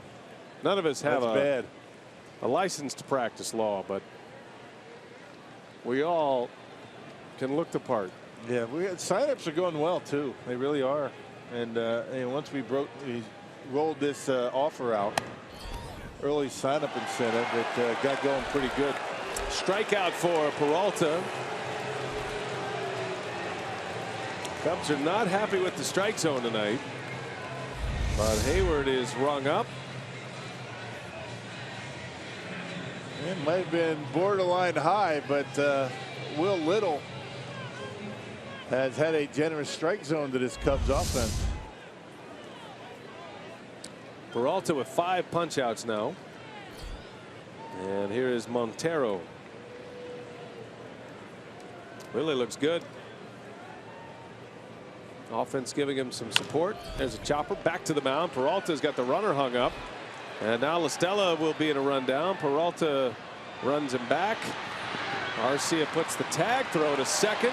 And Montero's in there. It was all perfectly executed until Peralta threw it a touch too soon. Well, the one thing he did right was he ran him back to second base from where he started. And then he gets out of the way, leaves it up to the infielders. Arcia able to make the tag, but Montero gets into second base.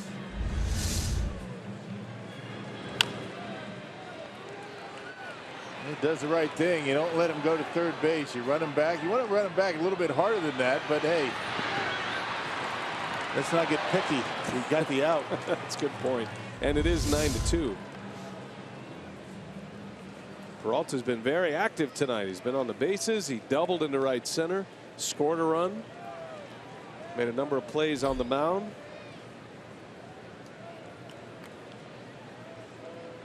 Going to need an ice tub. Speaking of fantasy camp, that's always a popular spot, the old ice tub. Best part of my winter, getting down there last week in January and watching all of us jump into the 55-degree ice tub. That's good humor. I know baseball season's right around the corner when you get down there and you get that uniform on. You get your Brewers uniform with your name on it in the Brewers clubhouse in spring training. One of the best things about that for us that run fantasy camp is the look on their faces when they go into that clubhouse the first time. They see their name on a Brewers jersey. Priceless.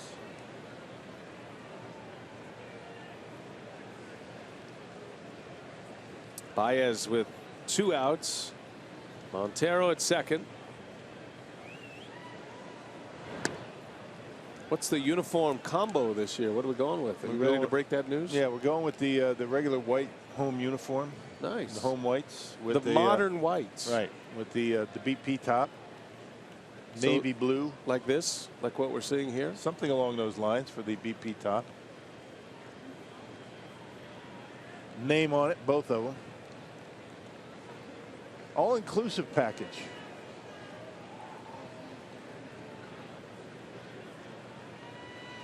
And all the Miller products you can consume. That's all inclusive too. 2-1. 2-2 now. But you have to make sure we don't roll out the Miller products until games are over.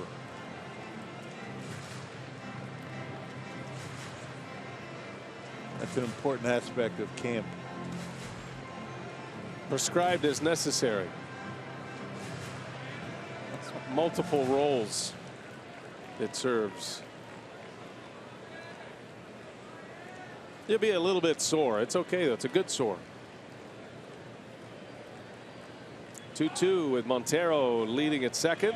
Baez strikes out. Peralta up the ladder with a fastball. And Willie Peralta with 6 Ks. He is through 7 against the mighty Cubs. 9-2 Milwaukee. Stretch time at Miller Park.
Miller Park, the roof is open on a hot night in Milwaukee. 9-2 Brewers as we go to the bottom of the 7th. Our Carsoup.com trivia tonight. Who was the last Cubs pitcher to lead the National League in ERA? And if you said Ray Prem, you are the greatest Cub fan ever. Wow. 1945. Kyle Hendricks has a chance to become the first since Ray Prem. He's got a good lead too. 2.07 ERA for the Dartmouth grad. Almost a half a run. Wow. Quite a story. He's a 14-game winner too at this point. Hector Rondon will pitch. This is big news for the Cubs. He's coming back from an injury. And Rondon's first time on the mound, activated today. Figures to be in that setup role for Aroldis Chapman. Pretty good 1-2 punch at the end of a game. Cubs go about a 1, 2, 3, 4, 5 punch the way it's going right now. Their roster is loaded. Got to give them credit. This ball club, they went down into the abyss for 4 years, but they came out of it with a lot of prospects. And they made a deal for Aroldis Chapman, the most dominant closer in the game. And the kid who was standing up next to him a moment ago, Carl Edwards Jr. is emerging now as a great talent. Well, it's not just the rebuild. I mean, they had some money in their pockets to be able to pay some guys to come over here. Yeah, like Lester, Hayward, big contracts. And to absorb the money that Aroldis Chapman's getting. Massive deal signed by Hayward, coming from St. Louis. Braves traded him to the Cardinals.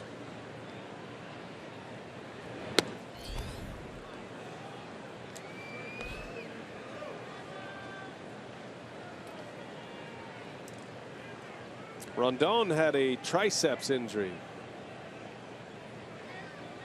and they're glad to have him back. He'll have 3 weeks or so to prepare. There's a base hit, and Santana with his 3rd hit of the game. Yep, on a fastball at 97 miles an hour. Able to turn that baby around. Santana's starting to get in the groove, feeling comfortable at the plate. Able to center on that big fastball and get another base hit. Domingo with 3 singles and 3 more hits. Had a couple of hits in that win against Pittsburgh on Sunday. A couple of homers. Now 6 for his last 13 at the plate, Santana. Here's Arcia. Orlando singled in the 1st inning. Was 1 for 3 coming into this at bat. It's 9-2 Brewers. The last 2 bad losses for the Cubs, blowout losses, were both started by Jason Hammel, the starting pitcher tonight. Hammel gave up 10 earned runs in a loss on August 21st at Colorado. That was an 11-4 loss. And then Hammel starting against the Mets on July 1st, a game where the Cubs lost 10-2. They don't lose many like this. They're usually the team that strikes early and often. Their run differential is tops in the league.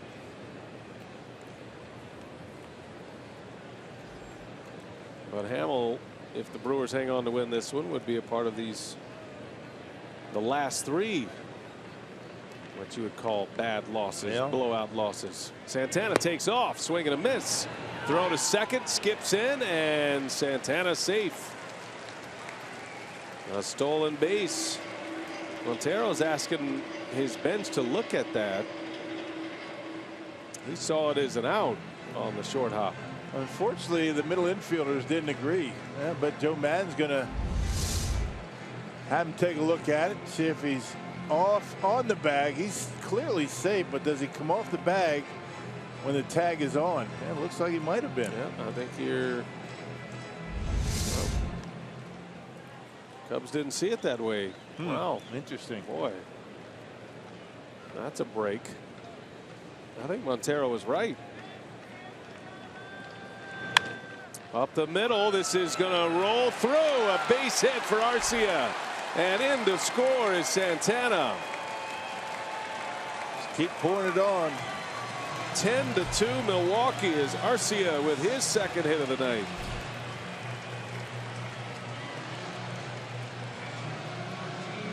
Just keep the line moving. Just keep scoring runs. You can't save him for tomorrow. That's a breaking pitch from Rondon. Left that one up in the zone. A good job by Arcia to pull the hands in, get the barrel of the bat on it. And into center field, Santana scores easily.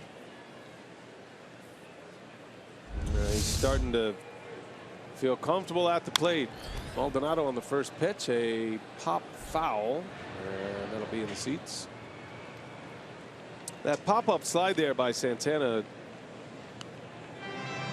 reminds me of something we were talking about a couple of weeks ago, about maybe one thing baseball should look at, especially at home plate, is a slide like that. Once you acquire the base and you're not leaving the cylinder of the base, if you think about it like a basketball scenario, goaltending, there's a liner. It's going to be caught by Fowler. Nice play out there. Maldonado is robbed of a hit.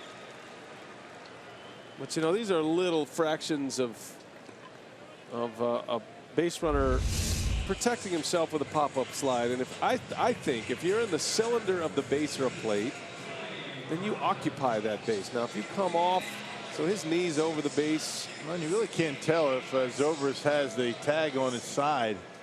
Maybe that's what the Cubs saw. But I agree with you. I think this is this replay thing and those kind of things are getting a little bit out of hand. I think where it really matters is home plate, because the idea of a lot of what baseball is trying to do is protect players. Home plate is in the ground. It's not elevated off the ground. So what's happening now is players are unable to get their toe or their foot on a feet first slide down into home plate because it pops up. It's risky trying to keep it on the ground. That's where you injure an ankle. That's a double play to end it. Enough of that soapbox. Rob Manfred's suggestion box is open. That's my suggestion. Cylinder of the base.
At 10-2 over the Cubs. Our minor league report, we want to congratulate the Appleton Timber Rattlers, who will play Cedar Rapids in a best-of-3 series starting tomorrow in the Midwest League. And the Timber Rattlers finished on a 13-5 record over their last 18 to clinch the wild card. And you see there, they'll play Wednesday, tomorrow night in Appleton at Fox City Stadium, and then the series will move to Cedar Rapids Thursday and Friday.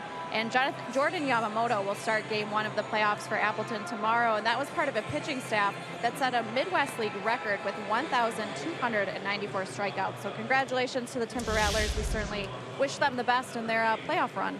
No question. Good call, Sophia. Yeah. And Hassan Diaz, what a year he is having. That is a player to watch on that Timber Rattlers ball club. He's had a huge second half, but overall numbers are fantastic as well. Led the organization in homers this year, Hassan Diaz, as a shortstop. He had 20. Yeah, he can hit. 20 home runs in the Midwest League, man. That is getting it done.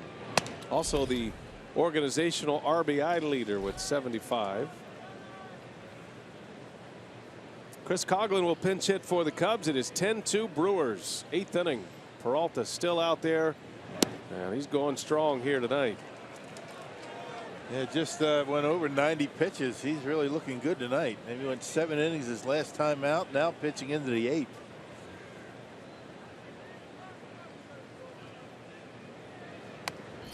Well, Coughlin chases one. 1-2 the count. Efficient for Peralta. The 3rd inning, the 18 pitch inning.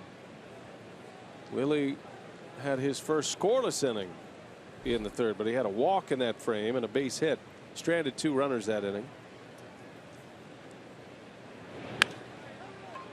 Coughlin pops this one up. Arcia is back, and he's got it for the out. 1 gone.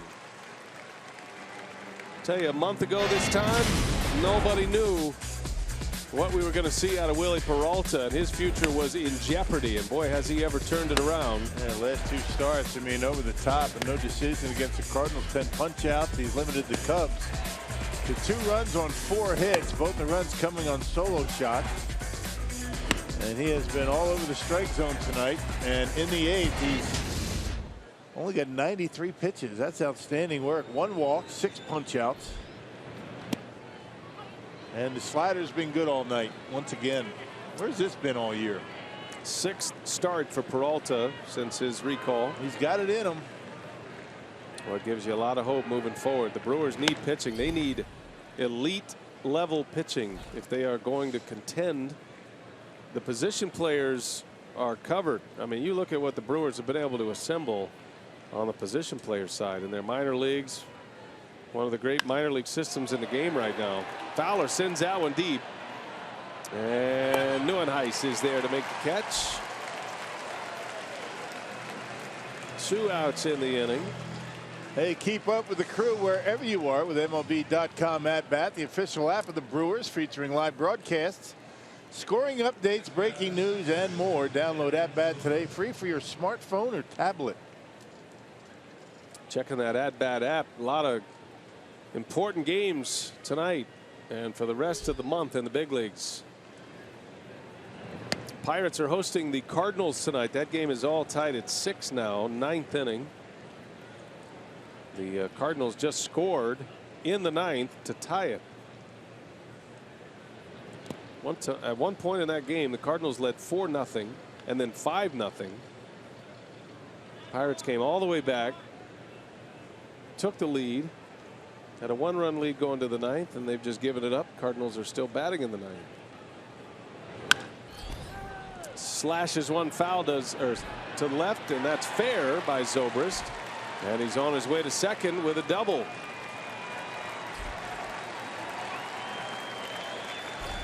Ben Zobrist with a 2-base hit, his second hit of the game. And a little jam shot. He just kind of fought it off down the left field line. No chance for Ryan Braun out there in left. Well, Zobrist wasn't going to wait around after he was rung up, or an early called strike last time up. How about Rizzo? 3 pitches seen and his 3 at-bats. Homered in the first, pop-ups the other 2. And all 3 of them fastball. Let's see what he gives him here. Slider. Yeah, he's swinging away. Yeah. Good call. Anthony Rizzo hit his 27th homer of the season in the first. 19 of those 27 coming against right-handed pitchers, and his 6th off Peralta, which is his highest total against any single pitcher.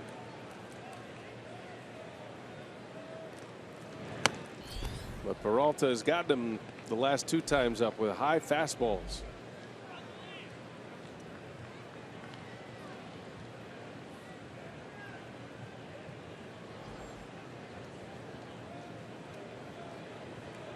Runner at second, 2 away.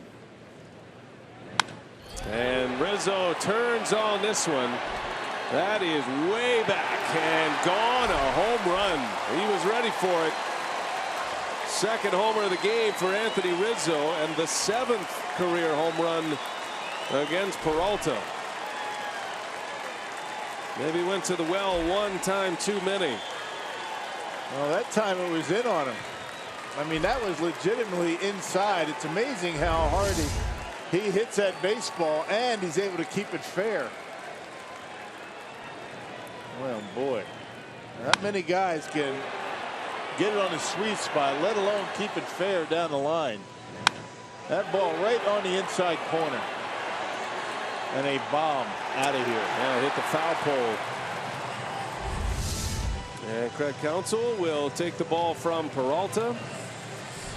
Terrific effort by him. Rizzo responsible for 3 of the 4 Cubs runs on 2 homers. But Peralta will exit with 7 2/3 against Chicago.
start because he allowed 4 runs, but that was an impressive effort against a very good hitting team, the best team in the big leagues. Peralta exits with 2 outs in the 8th inning. Yeah, just couldn't get through Anthony Rizzo one more time.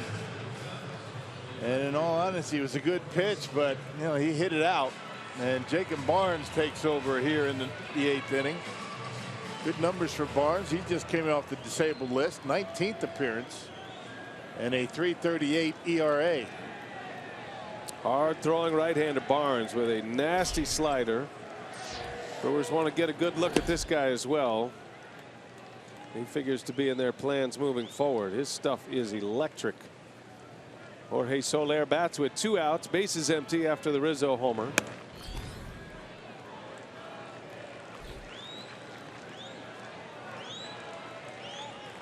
Barnes was on the disabled list for all of August. Went on the DL late July. Right elbow soreness. But he's all healed up now, and he is bringing it. I saw him before the game today.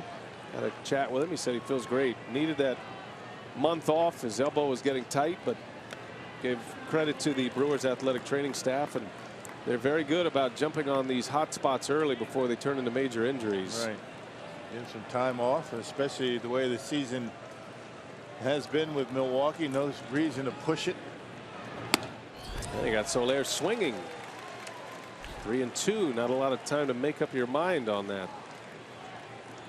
He works fast. He has a football mentality as a pitcher.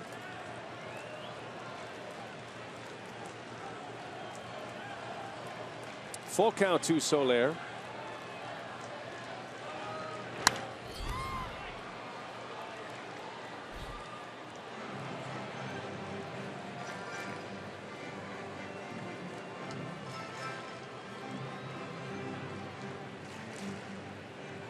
Soler would be a starting outfielder in most outfields in the big leagues. And he does make his fair share of starts, but he's in that outfield rotation as he draws the walk and a base runner, which will bring up Tommy La Stella.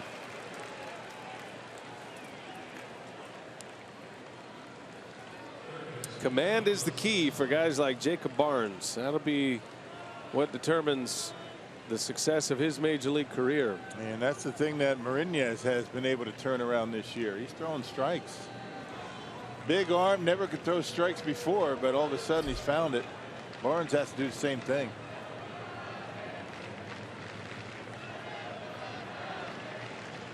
La Stella, good fastball hitter up there. And Barnes deals him a strike. The cruising speed fastball for Barnes at 94. And 94, 95. He can touch 97. And he throws his slider extremely hard. He throws his slider in the 90, 91 mile an hour range. That one came in at 89. That's as good as it gets. That's a Brad Lidge slider back in the day with the Phillies in 08, right? That's right. Yep. Man, that is wicked. If he could bottle this one up, this guy's going to have a lot of success in the big leagues. Yep. That's perfectly located down and in.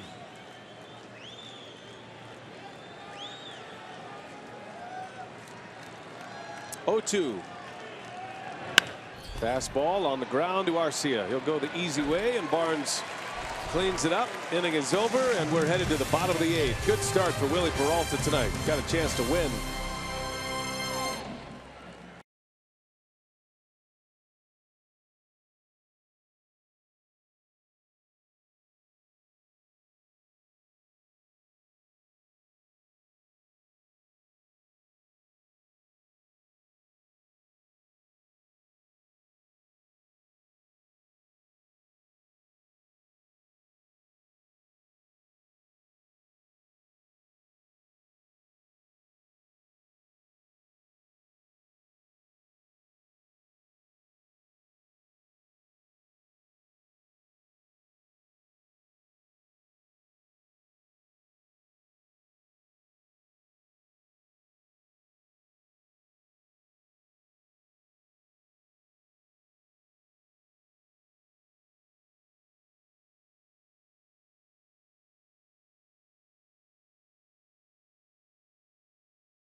Live postgame, we're going to be talking a lot about Jonathan Villar. What a start he had to this game, a leadoff home run. And now he's going to lead off the bottom of the 8th for Milwaukee with a chance for the cycle. He's a double away. This is Villar leading the game off, second pitch with his 13th home run. And then he bunts his way on for his single. Nice job there using his speed, and then uses his speed again in the 6th inning. The triple to the gap. And Jonathan Villar again, a double away. We'll cover it all. Brewers Live postgame on the way. Rock's going to join me out here on the set as well. And Sophia Minute will have interviews. Stay with us. All right, Craig, thanks. There's Chris Coughlin. He'll stay in after his pinch hit appearance. He'll play third. I hope my fan didn't run out of batteries out there. Spencer Patton is the new Cubs pitcher. Something tells me I'm going to need it. Jonathan Villar looking for that double. Well, maybe you guys talk about a cycle tonight, partner.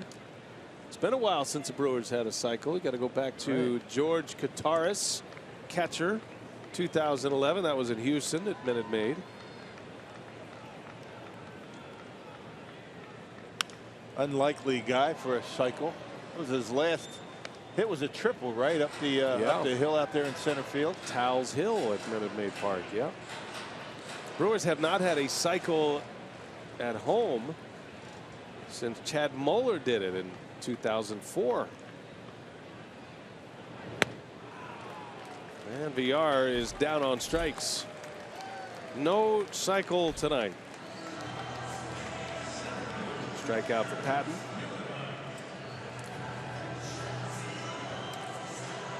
Craig's all alone down there right now. Rock will be joining him for Brewers Live postgame.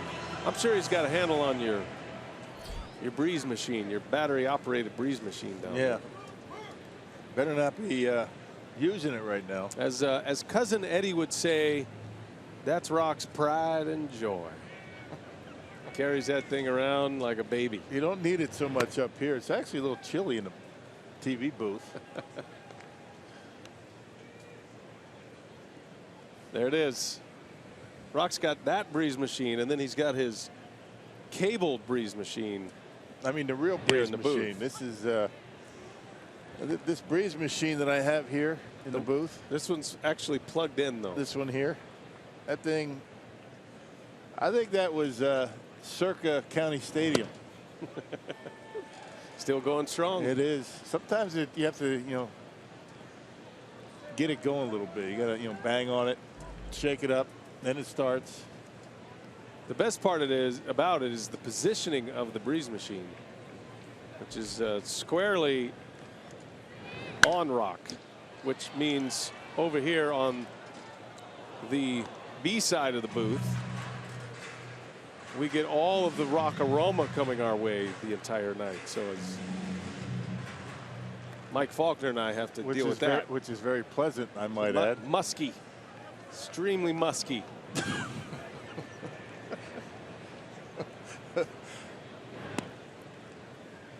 As long as he keeps his shoes on. Now, should we tell everybody why you don't get any of the breeze? I've offered many times. I don't like that. I don't like the breeze machine blowing on me during the game. You don't like it on your throat, it's right? not good for the vocals. So you're not going to be able. You can't talk. That's what Vin Scully told me once. I'm going to go with his. So as a result, you protect your throat, and then you have Mike Faulkner over there sweating like crazy. That's true. But the breeze machine's blowing his aroma into the wall over there and out the window over the Cubs side, so we're all right. Ryan Braun steps in with a chance to turn a very good game into a superb game. He's driven in 4 already on 2 hits. And remember, Hayward took an extra base hit away from him on a ball that looked like it was headed for the wall. Great play by Hayward in the 2nd inning. Singled in a run in the 1st. He hit a 3-run home run with 2 outs and 2 strikes in the 6th.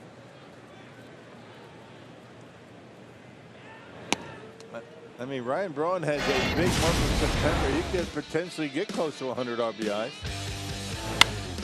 And you see that home run off of Hamill that chased him, or actually the double after the home run by Perez, chased him, but that came on a 2-strike pitch. Braun with 79 RBIs now for the season.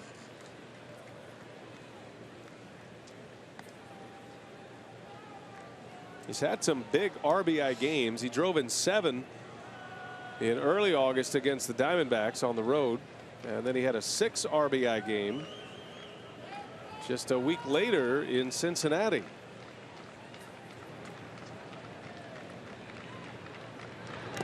And a wave and a miss. 2-2 the count.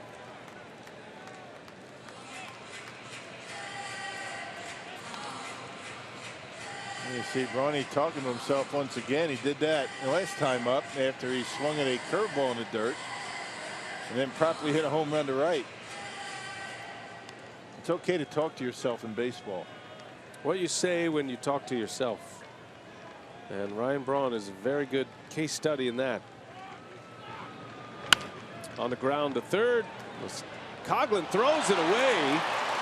And Neuenhuis on his way to third base. Braun will head to second. And what looked like a chance at an inning-ending double play keeps the inning alive for the Brewers. Coughlin just into the game at third base, commits the error. And at second and third, it's been that kind of night for the Cubs. 2-base error. Yeah, this is about as easy as it gets, and a little bit off the mark. Zobrist's not able to handle it, so second and third in 1 out. Coughlin plays a lot of outfield. Well, Madden would like to get him some infield reps too, and that won't help his confidence much. Former Rookie of the Year. So 1 away. Here is Perez, who has 3 hits tonight. Hernan's batting average at .271 with his 3 hits tonight. Has a stolen base tonight as well to give him 29. Into right field. That is going to fall fair. A base hit. And this will score a pair. A 2 RBI single for Perez, and the Brewers just keep on hitting. Yep, and you know, the error by Coughlin that probably should have ended the inning gave Perez an opportunity for yet another hit, his 4th hit and 3rd RBI.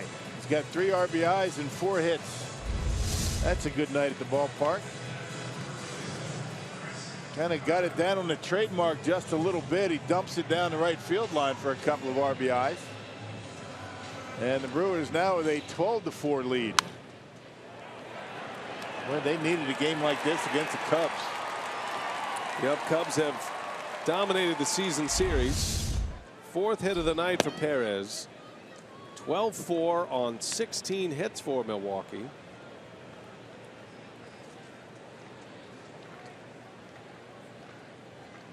Brewers have lost 10 out of 13 games against the Cubs this year.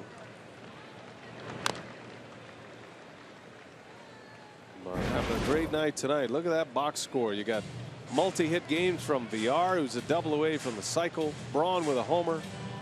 Perez with 4 hits. Santana with 3 singles, including a 2 RBI single in a 5-run first. Even the pitcher, Willie Peralta, had a base hit tonight, a double. Broken bat, little flare into center field. Long run Fowler, and he's got it, a snow cone for the 2nd out. 2 gone in the inning. Hey, nobody sees sports quite the way Colin Cowherd and Jason Whitlock do. They've got a new show, Speak for Yourself.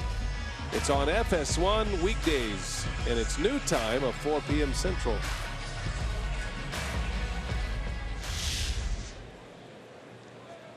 Two gone for Santana. He was looking for his 4th hit.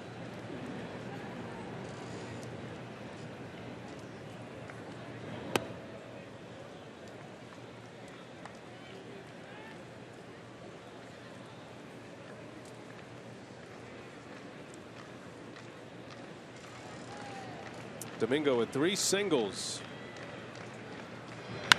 In the right field, hit on the barrel, but Hayward is there to make the play And that will retire the side. But the Brewers get 2 more.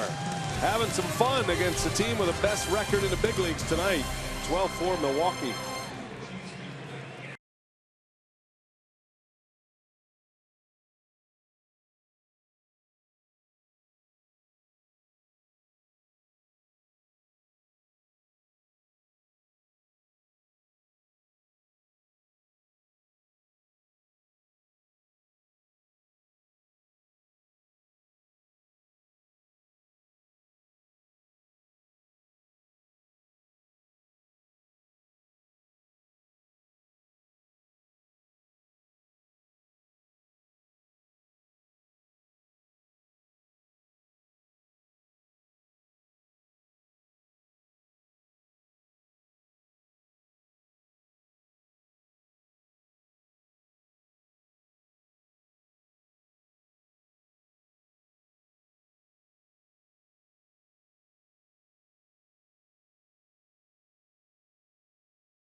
Brewers Cubs, the I-94 rivalry. Been a bit one-sided this year. Brewers baseball tonight on Fox Sports Wisconsin, presented by Potawatomi Hotel and Casino. And it's going to be Blaine Boyer to try to finish this one off. The Brewers have a 12-4 lead. They've out-hit the Cubs 16-6. And Boyer will enter, looking for 3 more outs to cap it off and put Willie Peralta in the win column. He went 7 2/3 tonight. Ton of changes for Milwaukee. Santana goes to left field, and Yadiel Rivera will come into play second base. Hernan Perez in right field. First ball swinging. Albert Almora Jr. getting an at bat. There's Hernan moving out to right field.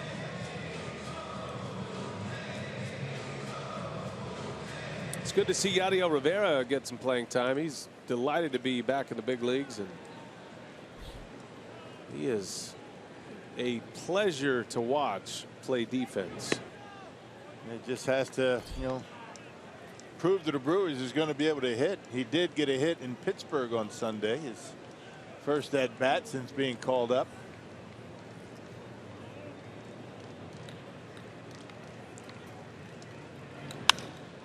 In the air, right field slicing. That was right off the end of the bat. That's going to fall foul. Just missed the line. And Almora will head back to the box. I was talking to Carlos Subero, the Brewers infield coach, who was the Double-A manager last year in Biloxi. And his middle infield last season was Arcia and Rivera. And Subero's not a guy that throws out a lot of superlatives, but he did say he would put those two up against any keystone combination in the big leagues. So what do we got here, Rock? We got a review. Joe Madden wants to take a look at it. And Almora is just running to second base. He's assuming that is going to be a double.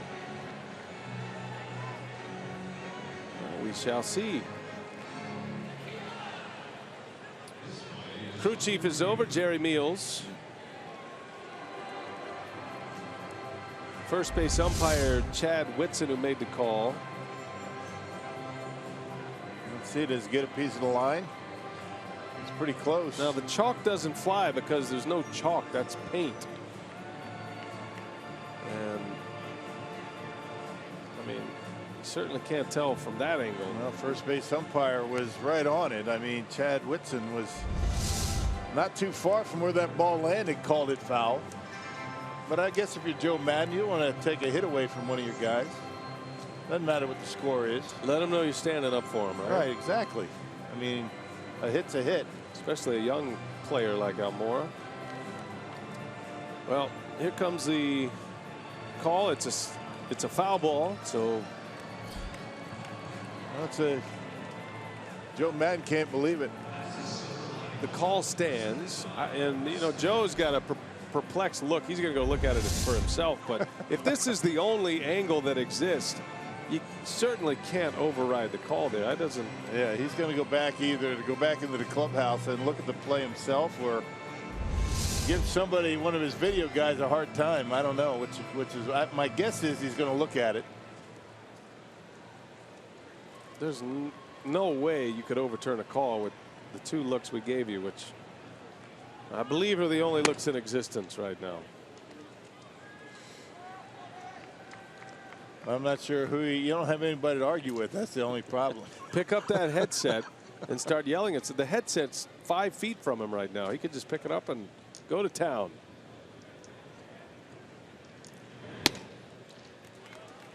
Closest I've ever seen a manager to actually wanting to put the headset on to yell at somebody was Buck Showalter. Oh, that's coming. I felt like we need more theater in that regard with umpires and managers. That was always fun to watch Earl Weaver go after an umpire and an umpire yell back. The shouting match through the headsets is something that America wants. Fly ball to right. Perez eases back, and that'll be an out. But the first comment the manager's going to make, who am I talking to here? Who is this? Hello? Hello? And then when you're on the other side, you know, some poor technician there is like, yes, sir, Mr. Madden. Yeah, let me go get him. Let me get X, the unnamed umpire in the replay center. That's him. He's coiling it up. Looks like a bit of a mess, but he'll get it cleaned up. Over and under is what you want to do there. That's an old trade secret, Rock. Right. It's what the Cowboys used to do when they throw their rope. It's kind of good rope work on the water too. Over and under.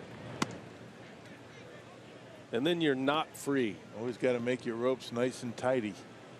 What you don't do is you don't, you know, like you do an extension cord, you stick your arm out and you wrap it around your hand and your elbow. That's bad form. Every good utility knows better than that. We should have an over and under lesson on the post-game show, like one of those tonight instructionals. Tonight? Yeah, maybe not tonight. We don't want to overwhelm the audience. You guys have a lot to talk about tonight. Liner to right. Montero with a base hit. Perez can't cut it off. And Montero on his way to second. He's in with a double. He's had his troubles defensively, but he can hit. And Montero, who homered in the second inning with his third hit.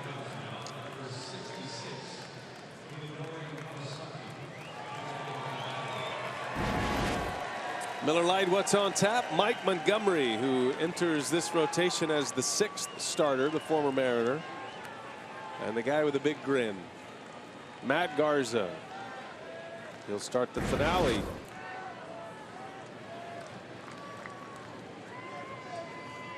And a good start his last time out against the Cardinals. Munenori Kawasaki on the first pitch. He lines one to left, a base hit. That's going to get down the line. Montero scores. Kawasaki, the former Blue Jay, with a base hit, and the Cubs with their 5th run.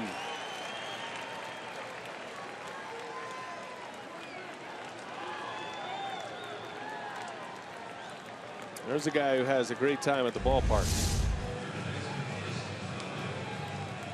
Yeah, pitch on the corner, but up. You can see Kawasaki just trying his best to get on top of it.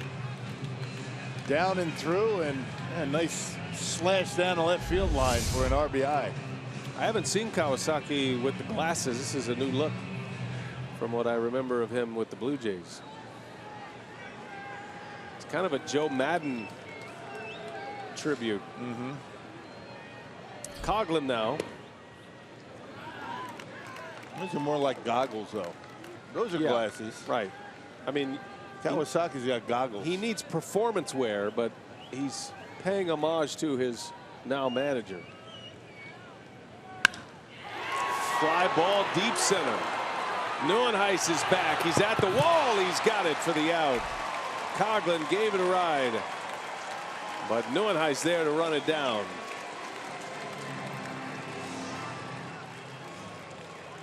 Glenn Boyer giving up some shots tonight. Even the 2 outs have been hit pretty well. And this one taking Neuenhuis all the way to the wall out there in left center. Hauls it in, 1 out away.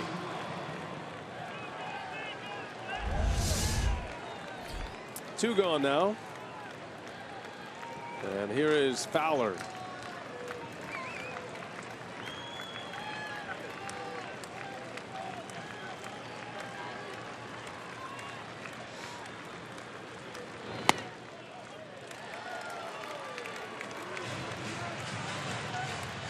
Fowler tonight is 0 for 3 with a walk. All-star center fielder. Couldn't play in the All-Star game. Had a hamstring injury. Cubs were well represented in the All-Star game. Their entire infield. Brewers trying to snap a losing streak to the Cubs. Cubs have beaten them 6 in a row.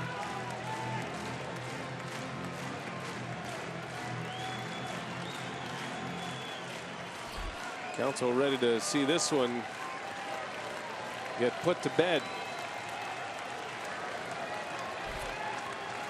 2 strikes.